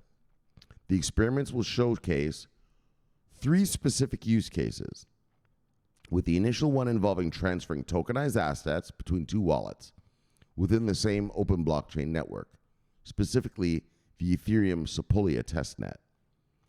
The second use case focuses on transferring tokenized assets from a public blockchain like Ethereum to a permissioned, so a private blockchain. And then the third use case will involve testing the transfer of tokenized assets from Ethereum to another blockchain. So to establish connectivity between SWIFT and the Ethereum Sepolia networks, Chainlink will serve as an enterprise abstraction layer. Meanwhile, the cross-chain interoperability protocol, CCIP, of Chainlink will enable seamless interoperability between the source and destination blockchains. So according to Sergey Nazarov, the co-founder of Chainlink, it's clear that as banks endeavor to access multiple blockchains, a common connectivity layer across the various chains will be a critical building block for their adoption of on-chain finance. Bang! So Chainlink holders, bang! And that's the key. In other words, a standardized way of moving these assets. Right? Whether you're using that blockchain, whether you're on this network, that network, we need a standardized way of moving value, right? I mean, that's all we're doing, right? Each coin, each whatever is value. You're moving across chains. And so we're going to need a common. Shit. Fuck, where are we here? We're going to need a common connectivity layer across various chains, right? It's like right now your computer, right? I don't care what country you're in. I don't care if you're here in America, you're over there in Europe, you're up in Canada, you're over there in fucking wherever the fuck you are, Japan, South Korea, fucking Russia, shit, Brazil, Kenya, right? What's something common? What's a common connectivity layer? It's called a USB port, right? No matter what country I'm in, no matter what country I buy a computer from, they all have one thing called a USB port. And no matter what country I'm in, no matter where I am, whether it's day or night, whether I'm in the East, I'm in Asia, I'm here in the West, I'm in America, Europe, my computer has what's called a USB port, which is what? A common connectivity layer. Right, and that's what they want to basically make. Some sort of financial common connectivity thing, right? Layer. Right? Doesn't matter. I could be fucking the jungles of Amazon. If they've got Wi-Fi in computers, well, I could put a USB port from a printer and print something out from my computer. That's a common connectivity layer. Universal serial bus. USB, it's called a universal serial bus. Yeah, universal. Universal. Every country's got a USB, every device has a USB port. And that USB port is the same, whether it's in India, whether it's in China, whether it's in France, whether it's in London, whether it's in Brazil, whether it's in Canada, Toronto, whether it's in fucking North motherfucking Korea. Okay? Yeah, it's universal. Universal serial bus. That's what USB stands for, and that's what USB is. It's a common connectivity layer. And that's what they want to see if they can use. they want to create a common connectivity layer. Are they going to use Chainlink to do it? I don't know that. Of course, how can we know? This is just a test. But as we know from human beings, well, if something works, why not just use it, right? Right? All right, so look. So across various chains will be a critical building block for the adoption of on-chain finance. Look, common connectivity layer. Whenever you think of that, think of USB ports. Doesn't matter what fucking country you're in, whether they're communist. Look, it just doesn't matter. Is it a computer? Yeah, well, it's got a USB port, and it'll work in whatever country you're in. Common connectivity layer. So, Chainlink will function as an enterprise abstraction layer to establish a connection between Swift and Ethereum Sepolia networks. In addition, the Cross-Chain Interoperability Protocol, CCIP, of Chainlink will facilitate comprehensive interoperability between source and destination blockchains, just like your laptop. Anywhere you go, as long as you have a USB cord, you can plug it into that printer, that projector. See that? Oh, my bad. It's behind here. But I have a projector screen, right? The USB port allows it to plug into anything and be used because it's in a common interface. And that's what they're planning to do here. So, furthermore, according to the statement, integrating the two firms will enhance the collection of non-technical factors regulated institutions must address when interacting with public blockchain networks and participating in cross-network transactions. So, meaning, each country has different regulatory standards. And so, you know what's a good example? Let me give you a good example. So you Americans and you Europeans who have come to America, and we Americans who have gone to Europe, right? We have different plugs to plug our shit in, right? Right here in America, I think, look, I'm not an electricity master. But I believe that our plugs here in America, right? It's the two long things with the round thing on the bottom, right? It's 120 volts, right? And I think in Europe, they've got the kind of three long things, if I remember correctly, when I lived in Germany. I believe it's like 200 and something volts, right? But what this does is it's a common connectivity worldwide, like USB. So I just want to show you the difference, right? Electricity plugs in America are different from electricity plugs in Europe. But our USB on our computers are all the same, right? Worldwide. Chainlink to the rescue. So look, according to the statement, integrating the two firms will enhance the collection of non-technical factors regulated institutions must address when interacting with public blockchain networks and participating in cross-network transactions.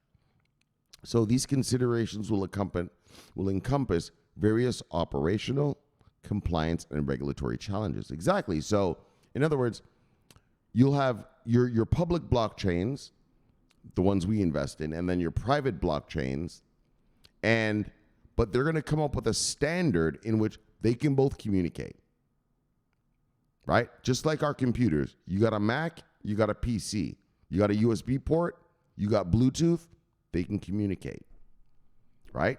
Bluetooth is a good example of that kind of communication, right? In my car, if you come to my car and you want to play your music from your phone, no problem. I can hook you up to my Bluetooth. It's universal. You can play your music while I drive you around, right? That's universality, right? And that's what the banking system, and especially Swift, is trying to build here. So, compliance regulatory. So specific areas of focus include the confidentiality and privacy of data, as well as liability and recourse implications associated with conducting transactions within the public blockchain environment. So, bang! So that's what they want to do. They want to make a common interface, just like our computers. Whether you have a Mac or a PC or a Linux, we all use USB, Universal Serial Bus.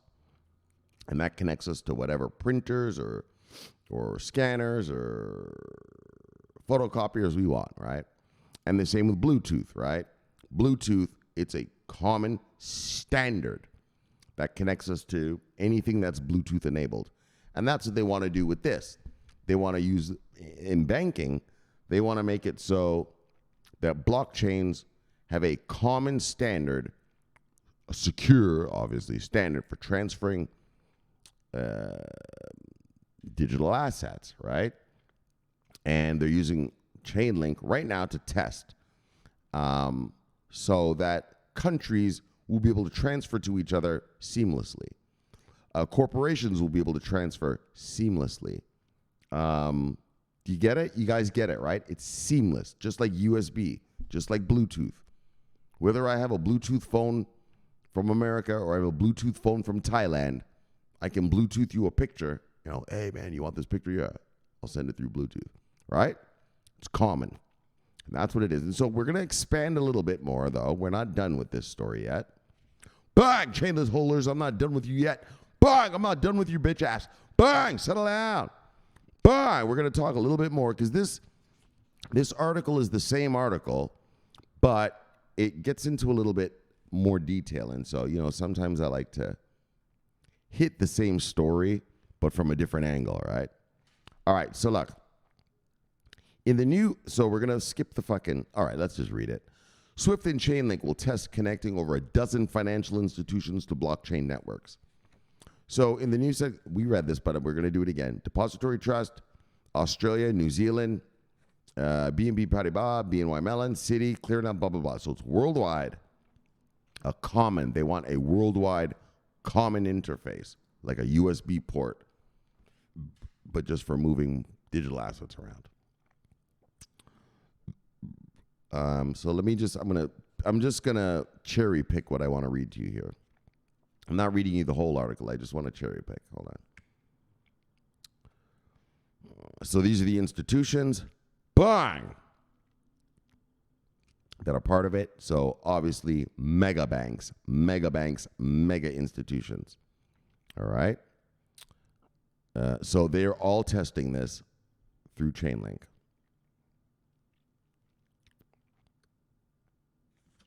And we'll read a little bit.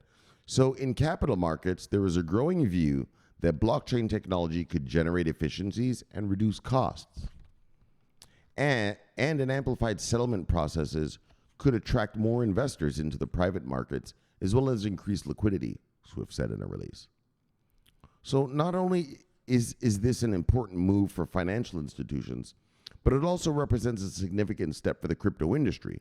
Chainlink co-founder Sergey Navarov told CoinDesk. Banks hold the largest amount of capital globally. Oh, well, it's a bank. It holds the money. And if our industry is going to grow past the single-digit trillions, meaning the crypto industry, right? We're at single-digit trillions. Today I read to you we're at 1.028 trillion. Yeesh. Remember we were at 2 trillion once, guys? All right, we'll get there. Trust me. The banks have to come in, and in reality, I think it'll be the banks and their clients that grow the blockchain industry. I told you, we're going to have a blockchain boom. Right? Blockchain is not built for people, right? Like, are you ever going to have some sort of blockchain in your house? No. Right? So blockchain is bigger than is different than the tech bubble. And whereas the tech bubble, I bought a computer to put in my house as an individual consumer. Whereas, oh shit, hold on. 1 second, guys, 1 second. Bang, all right, I'm back. So, right, whereas I think the screen might have been black there for a second. Sorry, guys. That's what I'm telling you, I gotta watch this. This thing is a little iffy right now. I should have upgraded the software, but I didn't. So, but anyway, right, blockchain is not really an individual. It's not something that benefits us as an individual, right? The tech industry benefited us because, well, I bought a computer and put it in my home. And now me, my wife, my kids have access to this thing called the internet, right? Whereas blockchain, we're not going to have blockchains in our individual homes, right? It's a corporate thing, right? Blockchain is back-end corporate stuff. And, it's going to be huge because they're going to, not going to, they're starting to see the benefits, and they're starting to do like what we're reading right now, tests of this technology for the industry, right? Okay, so let's just finish this story up and then let's move on. Blah, blah, blah, blah, blah. I think it'll be the banks and their clients that grow the blockchain industry past 10 trillion. I told you. Yeah, we're going into the tens of trillions, fucksticks. And that's why I told you, that's why I preach here, get revenue generating companies. Companies, if there's a company already now that its use case is being used, well, they're the innovators. In other words, if I'm a bank or I'm whatever company I am, whatever kind of company industry I am, and I'm looking for players, I'm going to look for players that are actually being used. And that's why I preach to you guys, buy revenue generating companies that are already being used, because this is going to be like the .com bubble. Boom. People are going to jump into this space, and retailers especially, but also the institutions. But eventually, just like the .com bubble, they're going to weed out those companies who are, fake it till you make it. And those companies that are actually, there's companies that fake it till they make it, if they make it, and who have solutions looking for a problem. Those aren't going to last. But there are companies here who have solutions to problems, like Chainlink here, and those are going to last and grow and be the names that your kids are going to know about, right? In my generation, we know about Microsoft, IBM, blah, blah, blah. Yeah, your kids are going to know about Chainlink, SingularityNet, VeChain, right? Stuff like that, okay? So look, I think it'll be the banks and their clients that grow the blockchain industry past the $10 trillion mark, Nazarov said. Currently, the overall crypto market capitalization stands at 1 point, blah, blah, blah. So look, bang! Chainlink alerts. Bang! Yes. Remember back in 2018, right? Ripple was like, we're going to be the Swift killers. You can't kill Swift, you idiot. Don't believe that hype when Garlinghouse says that shit. That's bullshit. Swift is a society of banks. So it's not some company you can take over. But anyway, fuck Garlinghouse and them. But bang! Chainlink alerts. This is the big leagues. You've made it. Well, there is no bigger league. When it comes to banking, there is nothing bigger than Swift in terms of messaging and moving the money around. And Chainlink, here you go, guys. Chainlink hodlers. And it's the truth. Even the big banksters, right? Oh, big banks, you've got a blockchain, no data on it, and it's such a pain. You're looking down, you're looking sad and blue. Settle down, banksters. Even you, call Chainlink. And even for you, they'll come to the rescue. Look, Chainlink to the rescue. Always to the rescue. It's Chainlink to the rescue. Even for the big banks. They're going to get themselves a piece of Chainlink. Oh, yeah. All right, let's get to the shout-outs. Bang! What's going on here? Let's get to my look posse. Let's get to my look posse. Yes. All these daggone miscreants. I know, guys, I've been gone for a while. Well, I've talked to you guys every day. Yes. I know you like to see my face and hear the chicken. Look. It's better to hear the chicken than read the chicken. I know. Addicted to crypto. Love you, brother. See, brother. Bang! Jay Will. Love you, brother. See, brother. Bang! We're just going to go through the proper. Adam. Love you, brother. See, brother. Bang! Abundantly me. Rest in peace, brother. Bang! He died. Just a crypto copy guy. Love you, brother. See, brother. Bang! Chainlink to the rescue. Daryl Duran. Love you, brother. See, brother. Bang! The Black Man Chris, love you with the with a bang! Dragon Ball Super, love you with the with a bang! Sir Royal Charles, love you with the with a bang! Yeah. Sir Royal Charles. That sounds regal. Ridester holding down the where is he? Central Europe. Oh, mine's the insurgents. Look. What's he got here? Winners. Oh, they won the cup the other day, right. Gosh, you know how the Europeans love their football. Soccer, as we call it here. Look, so let's give him a, where is he? So look, Radster. Look, brother, see, brother. Holding down the insurgency in Central Europe. Bang! Is it Central Europe? No, you're holding down the Eastern Europe. Bang! Gosh, yes. Misanthropes holding down the Central insurgency.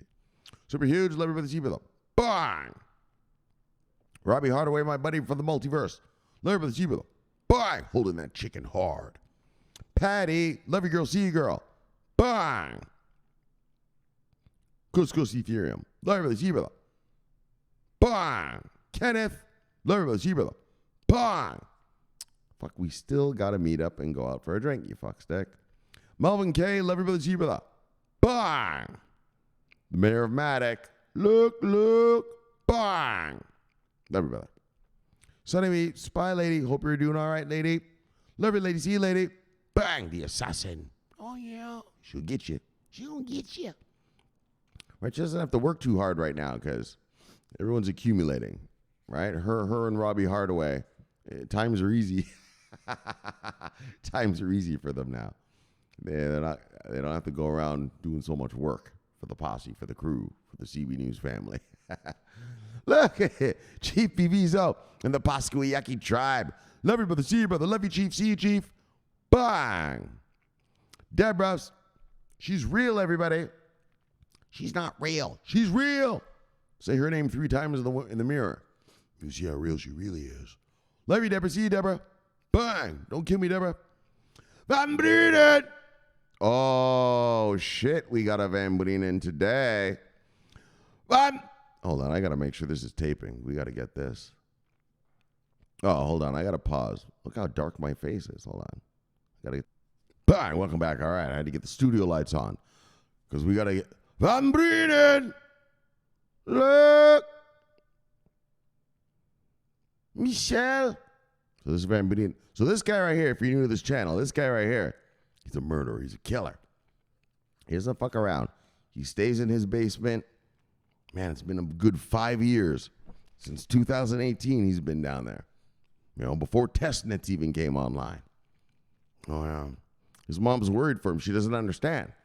She doesn't understand. Why is he down there so much? Why is he so dedicated to this thing called cryptocurrency? Well, let's hear what he has to say. All right, she says to him, Michelle, my son, my only son. Holy, we need a cigarette for this. The stars in my eyes. My son, you are the light in my heart, my son. My son, you are the fruit, the proud fruit of my womb. He's the fruit of the womb. Ladies got fruit, right? They bear kids. Fruit of the womb. My son, what are you doing downstairs? They're Germans. What are you doing downstairs, my son? Your wife has not seen you for many years. Your son, he doesn't even know the face of his own father. Michelle, my son, everybody, we are so worried for you downstairs. You don't shower. You don't eat. My son, what are you doing downstairs? And this is Michelle's answer. He's a hardcore gangster motherfucker. He doesn't give a fuck. He says, look, woman, leave me. You know nothing of these things. Mama, look. Ernst Young have built a carbon emission thing on Ethereum, mama. Bang. Look, woman. IOTA, the autonomous robots are starting to run around the city now. Autonomously, mama. They are doing their own things, mama. Look. Swift, mama, is with Chainlink. And now they are testing. How can we move the digital assets safely, securely, mama? How can we have a common interface, mama? Like USB, mama. Look. And mama, look. The EU market eggs have come. Bang! China has come. Bang! Mama, the Americans and everybody. We are winning inflation, woman. And we avoided an economic Armageddon with those damn Americans fucking around with the daggone debt ceiling, woman. And trust me, that was an economic Armageddon we avoided. So look, woman, you ask me now, what am I doing downstairs? Mama, look. I am investing in the cryptocurrency. Now, leave me, woman. Bang! That's Michelle right there, brothers. That's Michelle, brothers and sisters. And if you're new to this channel, he's investing in cryptocurrency. He doesn't give a fuck. He doesn't give a fuck. Look, leave me, woman. When a man calls his own mother woman, yes, he's serious about his shit. He's serious about his shit. Michelle Van Breenen. Look. Bang. And Kitty Van Breenen. Look at the Kitty Van Breenen. Bang. Bang. There we go. I got it right. You see, Michelle ain't stupid. He's been watching this show from the beginning. He knows. He knows what's going on. Things take time. And the Germans. Oh no, he's not German. He's from the Netherlands. But anyways, with a name like that, he's patient. Oh yeah, he's patient. He knows. Right? Ernst Young, IOTA, he knows. So look. All right, let's move on. Lorna Olin Downs. Look, brothers. You better get your chicken because she's getting it all. She's a real estate master from Detroit, boys. Oh, you want yourself a good woman who actually has some of her own money. Look, this is the one. Lorna Olin Downs. Love your girl, see you girl. Bang! She's taking all the chicken. Crystal Quartz. Love your girl, see you girl. Bang! Forex. She's getting her Forex master on. So when this crypto money comes, holy, she's going to be slaughtering. She's going to be slaughtering you Wall Street fucksticks. Look. Oh, no. And I'll tell you what Wall Street's saying right now. Oh, no. Shomari's training up some of his people. They're going to come for us. You daggone right they're coming. And Crystal, she's my number one disciple. She's going to get that ass. She's going to get your ass, fuckstick. She's going to come around and say, pay up, bitch. I want that money, son. That's how Crystal be. She's a gangster. Oh, yeah. She's going to say, look. I went short, you went long. You owe me money. Pay up, fuckstick. Time to pay up. Daggone right, Crystal. Don't hurt him too hard, girl. And her portfolio is sweet as fuck. Sweet as fuck. Love you, girl. See you, girl. Bye. We got to have a little chat again. We haven't had a chat for a while. Oh, it's my buddy Sean. Love you, see with a bang. He just came here. Elise Hughes. V-Chain Master. Love you, girl. See you, girl. Bang. Mm-hmm. Edwin. Crazy Edwin. Yes, the original. The official mascot of CB News.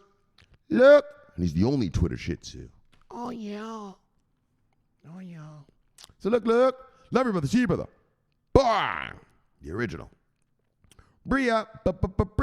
I just went out her with yesterday. Gosh. Love you, girl. See you, girl. Bang. Whoa, she lives in a nice area. She lives in a suburb. Fuck, sweet. Sweet. I was like, daggone, I'd like to live out here. All right. Crypto Pimp. Love you, brother. See you, brother. Bang. Miguel G. started his account just to follow me. Love you, brother. See you, brother. Bang. And he's got the chicken. Bang. Whoops. What happened there? Daggone it. Where were we? Crypto Pimp. Miguel G. Oh, we did that. Yes. Sloppy. Hold on. We got to move him up here. Make sure we can see him. Sloppy. Holding out insurgency in the Great White North in Canada. Yes. You can refer to him as him or it. He doesn't matter. He doesn't mind. One of my miscreants. And the original. And one of the original. Well, the holder of the insurgency in Canada, the Great White North. Look. And he's a fella. He'll bonk you. Don't fuck around and talk some shit. Fuck around, you'll find out. Bonk, bonk, bonk. Oh, yeah, baby. Look. Slava Ukraine. Slava Ukraine, brother. Love you, brother. See you, brother. Bang. And I mean that. Let's get this offensive going. Universal Missile holding on uncertainty in Central Europe. This is our Central Europe insurgent. Head of CB News Security and the grill master. The grill master of Noah Fest. Holy fuck, guys. I'm going to tell you right now. If you don't make any money at crypto, but you come to Noah Fest, you'll still be happy. Because this guy, he can work a grill. He knows how to make the meat right. He knows how to make the meat right. You know when you're cooking ribs, right? The ribs shrink and then the bone is sticking out, and you're like, yeah, I did it. He's the grill master. And if you fuck around, he's head of security. Yeah, he's a sniper, a real one. He's paid to shoot people in the face. The enemy. Yeah, if you're a miscreant enemy, motherfucker, running around doing some genocide, some ecocide, blowing up dams and shooting at civilian apartments and that, like the Russians do in Ukraine. Yeah, well, this guy's trained to shoot you in the face for that kind of shit.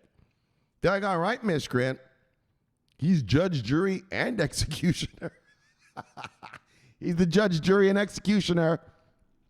Well, you daggone miscreant, Mr. General Igor Slobolov. Yes, I got my crosshairs on you. Look. Enjoy these last 5 seconds of life while my bullet travels 1 mile through the air to pop you in the head. And that's what we need, and that's what he's with us for. Yes. He's the head of CB News Security. You'll be in trouble. You fuck with that. Fuck with CB News Security? Fuck around, you're gonna find out. And he's the guy who's gonna let you find out. Look, Universal Missile. Enough of the killing and the murder. Love you, brother. See you, brother. Bang! Well, it's not killing and murder. It's defense. It's defense. It's not evil murder. It's necessary murder. Okay, Andrew Machado, the enforcer. Andrew doesn't have to work too hard lately.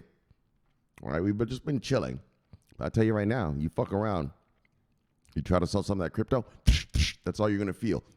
What's that? Oh, Mr. Machado. Yes. What are you doing?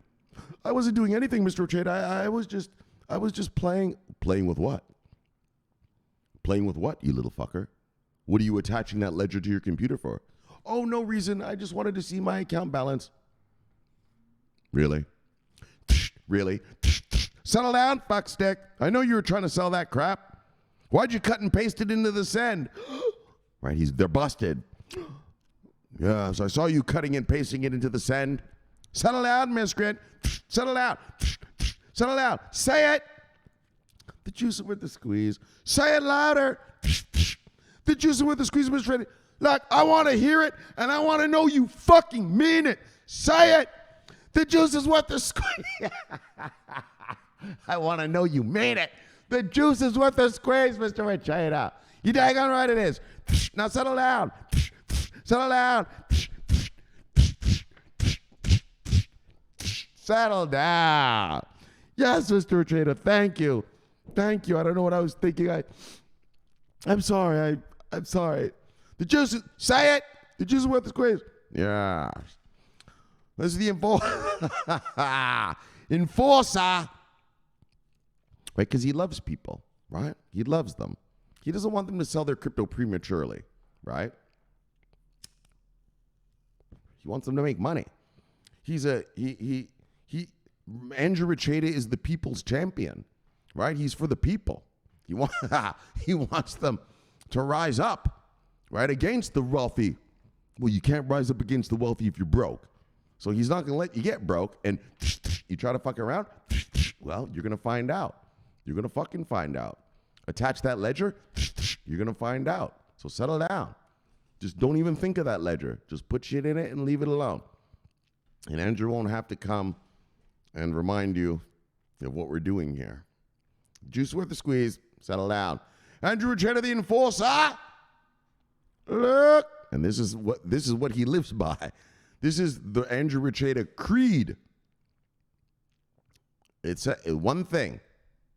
5 words. Wait, or is it 6? 6 words. The juice is worth the squeeze. The juice is worth the squeeze. Andrew Ricciata, love your brother, to your brother, enforcer. Bang! 007 holding... Oh, he's not holding on to surgery. No, I'm sorry, my bad. I got to kill this fucker. Oh, bang! Oh, bang! Oh, bang! Got you wrong, Cash. You son of a bitch. Yes, wrong, Kaz. Yeah, you know already. You're a master. Man, we've come through some times. Holy fuck, man. We got through that fucking debt ceiling thing. That was the one. That was the one. I was like, please, God. Please don't let these MAGA Republicans fuck it up for the whole planet. Right? That's the level. I was nervous. Right? Because we have debt ceiling fights before. But not with MAGA crazies. Right? It's usually just regular Republicans, just trying to do their thing, and then they go back. Yeah, but MAGA people are crazy. And so I'm glad we got this over with. And we don't have to worry about that for 2 more years. So Biden smacked them bitches around. Smacked McCarthy and the boys around. Actually, I'll tell you right now, it wasn't Biden that smacked them around. It was the Republican donors that smacked them around. Because the Republicans, they represent the 5%. All these MAGA folk, they don't really care about them. They just get them to vote for them. But their real constituency are the wealthy and the rich. And, the CEO class. And so, the CEO class told those Republicans, settle down, fuckstick. Settle down. And so they settled the fuck down. And not only did they settle down for 1 year, but for 2.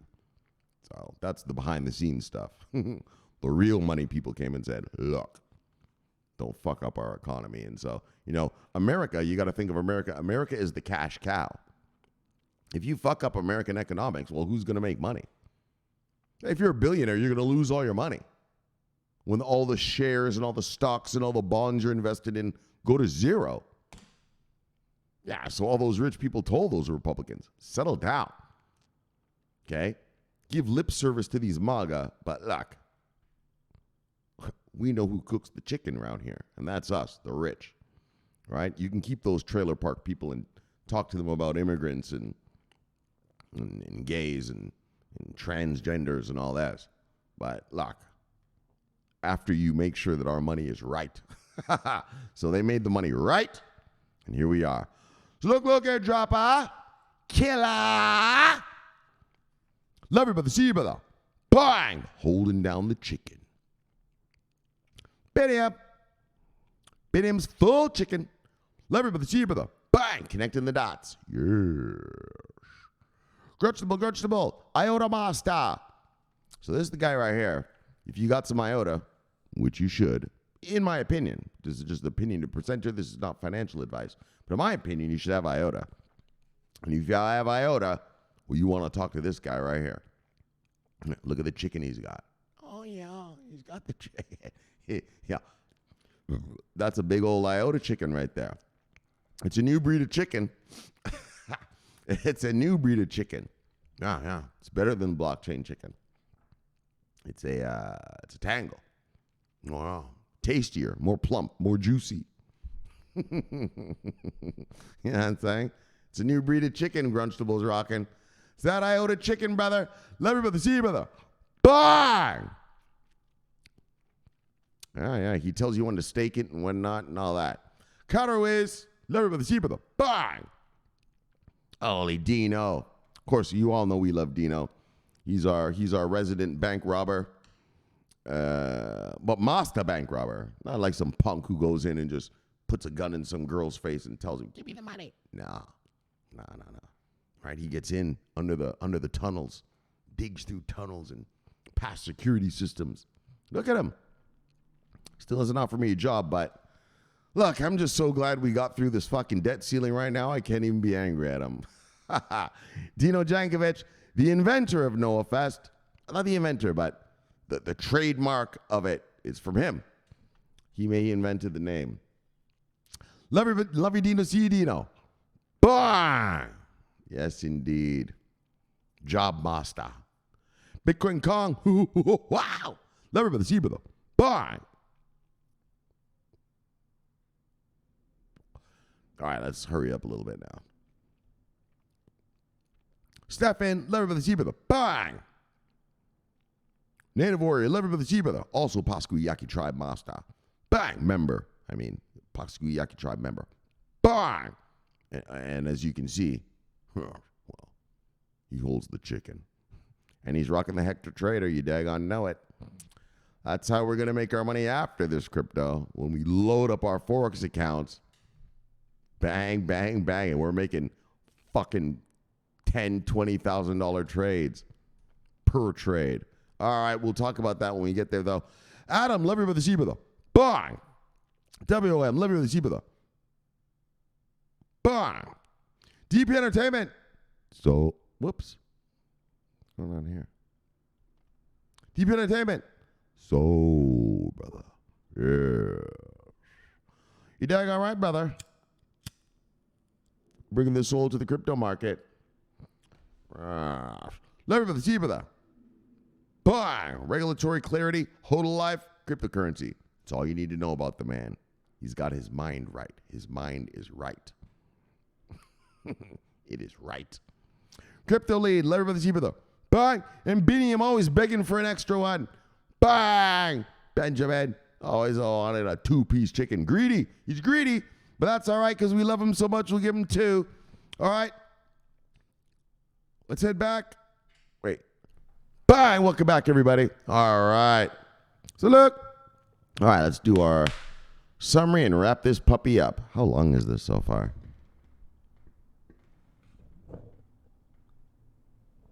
Holy shit, 2 hours?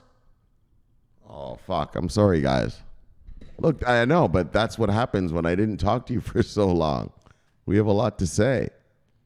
Don't worry, I won't let it get to this point again, guys. I know you guys want the show, and I want to give the show. Just things happen. All right, guys, though, but let's just go. Let's just finish how we do.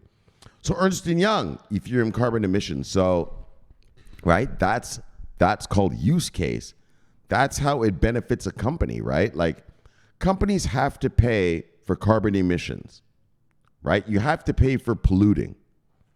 And so, well, I'll put it in both ways. So I'll put it on the negative side and the positive side. So on the positive side, companies pay for polluting. But on the negative side, they cheat and they lie about how much they pollute so they can pay less. Yeah, but with stuff like this and that VeChain one we read a couple shows ago, yeah, you can't lie, right? We're going to know how much you pollute, and we're going to know, oh, there's a little bug in my house, but we're going to know how much you have to pay. So you're not going to get away with polluting without paying your fair share in the carbon credit world, right?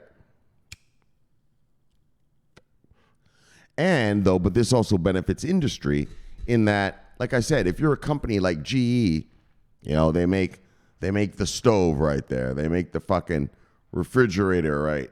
Where is it? Right here. They make my dishwasher, which is just that little black thing right there, that little black line, but there's a dishwasher right there. Right? So they make 3 products, but one of them produces more carbon, pollutants. And so I know if I'm GE, I can say, okay, let's bring down the pollutants in this factory, which is for our fridge right here, right? And so that also helps industry save money, right? So, just great stuff, and that's how things go. So, so great stuff for Ethereum hodlers. You see all the stuff that they're building on Ethereum now? All right, and so let's go for IOTA now. Bang, IOTA update, the EDAG Autonomous robots. And so the robots are actually getting,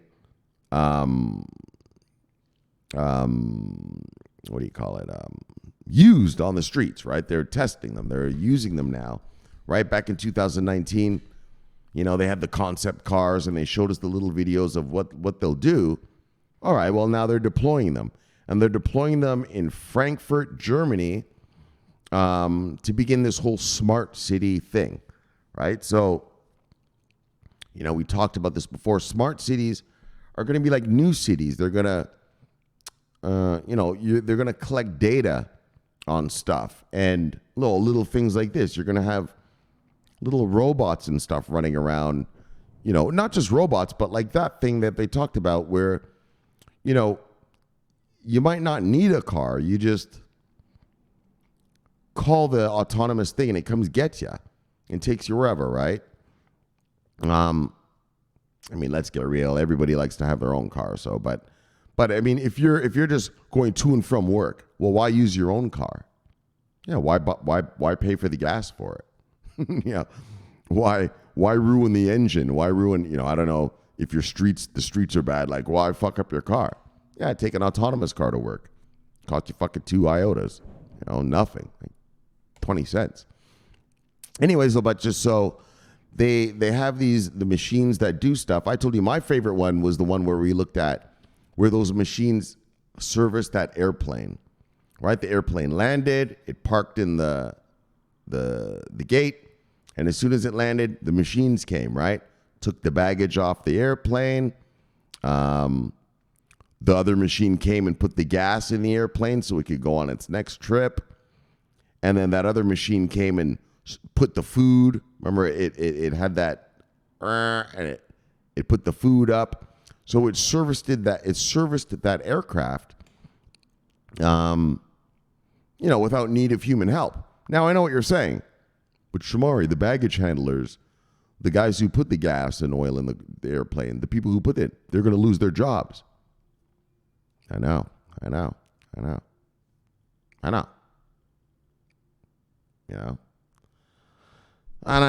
don't like that, but I also believe that as a human species, we got to evolve, right? Right? But I know, I understand, but look, we're investors, and we're investing in the new tech, and the new tech is IOTA and these EDAGs, and that's what's going on, right? We're the smart ones, and so I feel bad for the people who are going to lose their jobs and stuff, but that's life. You know what I'm saying? It's like cowboys. Yeah, once cars came, well, we didn't need to buy fucking horses from you anymore. We buy a car. Yeah, all those guys who were selling horses lost their jobs, right? And so, but life goes on, and here we are today. So, I'm sorry, I didn't mean to make that a little depressing, but good things, autonomous robots, man, going around our cities. I like it. I like that stuff. So, IOTA hodlers, bang! That's my opinion anyway. And then finally, Swift and Chainlink to test connecting over 12 financial institutions to blockchain. So, Chainlink to the rescue. Look, it's Chainlink to the rescue. Always to the rescue. It's Chainlink to the rescue. Chainlink to the rescue, guys. And, I sing that song. It's a funny little song, and I know I can't sing, but it says it all. Chainlink brings off-chain data on-chain. And like I said, a distributed ledger is just that, a ledger. It doesn't create data, you write data on it. Well, Chainlink allows you to bring data onto the chain. And so let's get real. This is the future. All countries are going to go CBDC eventually, which is just an asset. It's just a digital asset, right? Just except issued by your government rather than some little company, right? Like VeChain or Ripple or some shit like that, right? And so that's where things are going. And Swift, as you know, is the global, the biggest. Swift is the biggest messaging money transfer kind of protocol in the world, right? Not a protocol, but there are actually other ones, right? But they're not as secure. And they're controlled by shady characters. You don't know if your money goes missing and all of a sudden they're like, oh, sorry. Whereas with Swift, you're never going to have that. Like, that's never going to happen. And so for Chainlink hodlers, bang! For Chainlink hodlers, oh, fuck.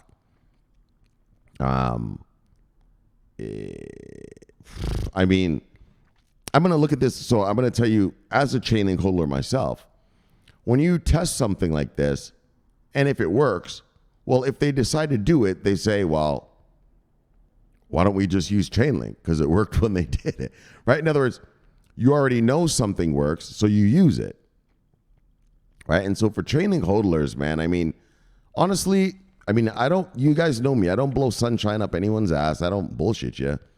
I'll tell you the good news and the bad, because that's the only way to make money investing is when we look at numbers and we look at reality and see stuff. You know, it's not our hopes and dreams. Although we do have hopes and dreams, but as a human, I have hopes and dreams. But as an investor, I just have reality, right? Like, that's all there is to it, you know, like. So you got to invest in reality. And so the reality is Chainlink is going to be used to test this thing. Well, if it comes out successful, when they decide to actually do this, why wouldn't they use Chainlink? Do you think they're going to go look for someone else? Why? And so for Chainlink hodlers, I'm telling you right now, this is so mega. This is mega beyond belief. One of the biggest onboardings. Well, it's not an onboarding. It's only a test. But what I'm saying is this is the biggest thing for a potential onboarding that I've ever read.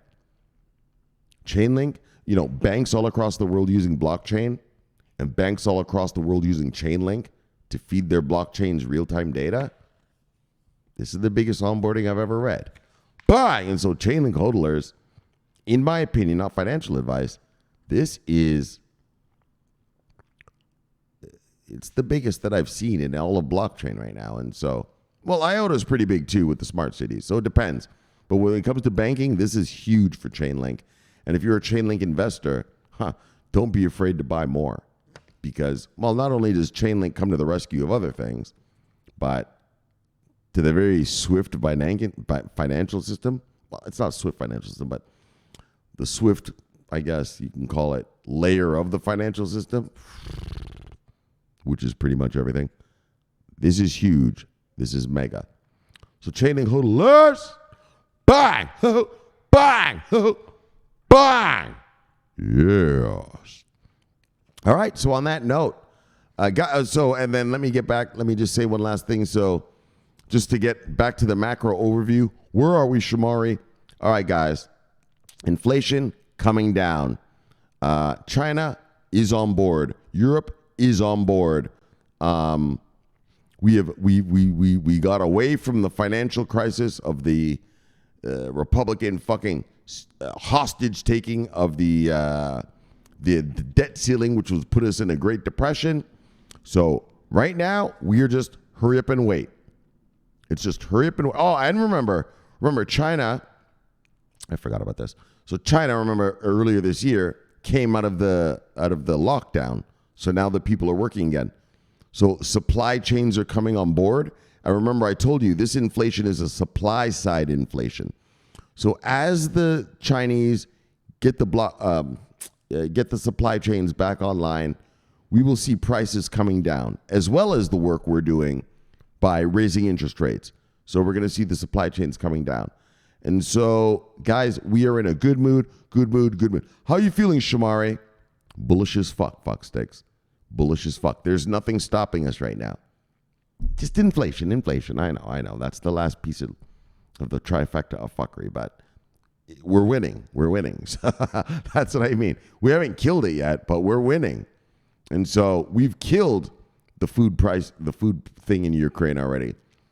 China is on board. We've killed that supply chain fuckery. Now it's just inflation, and we are in the midst of slaughtering that. I know, it takes time, but we're winning. So, guys, what am I saying is we are bullish. Accumulate, a revenue-generating product, and let's get ready. In the next 2 quarters, probably not next quarter. I'm not going to bullshit. I thought it would probably be July, August, but yeah, I'm thinking more October, November, December. The European Union will come out with its new, well, not the union itself, but companies in the European Union will come out with their investment vehicles. Not only Hong Kong, China, they'll come out with their investment vehicles. So we're going to start seeing institutional money come into the space. How come institutional money didn't come into the space earlier, Shomari? Because they can't. They're not allowed. A hedge fund or whatever is not allowed. A fund master is not allowed to put their clients' funds into unregulated shit. It's illegal. Highly illegal. Like that's it's not even real. Like no one would do that. And so if it's not on the Bloomberg terminal, they're not going to do that. And so now we're going to see these investment vehicles coming from Europe, coming from China, being put on the Bloomberg terminals, and Mazdas beginning to play or eat the chicken. So, guys, I am bullish going into the end of this year and definitely into next year. We should start flying because there's nothing stopping us now. There's nothing. Just inflation is the little bitch right now. But other than that, we are fucking flying. So, accumulate. Prepare yourselves, to get rich. All right, guys. So on that note, let's chill it and kill it. Bang! Let's get you back to your wives and lives. Look, my name's Shomari Clarke. Subscribe below and press the bell. You'll get an automatic notification when I do the show. The greatest show on earth. Greatest show. Look. In case you didn't notice, in the multiverse. My name is Shomari Clarke. I love talking money. Bang! And I love talking crypto. Bang! This is the favorite time of my day. So thank you for having me in your home. And I'll see you next time for another fun fact-filled day of crypto talk. Sooner. Don't worry. I won't wait this long this time. Sooner. I love you guys. And so, bang! Subscribe here and press the bell. Watch that video there and get your mind right. And I'll see you guys next time. My name's Shomari Clarke. I'm always watching the money. And most importantly for you, I am always on duty. My name's Shomari Clarke. Love you guys. Bang! Accumulate. Over and out.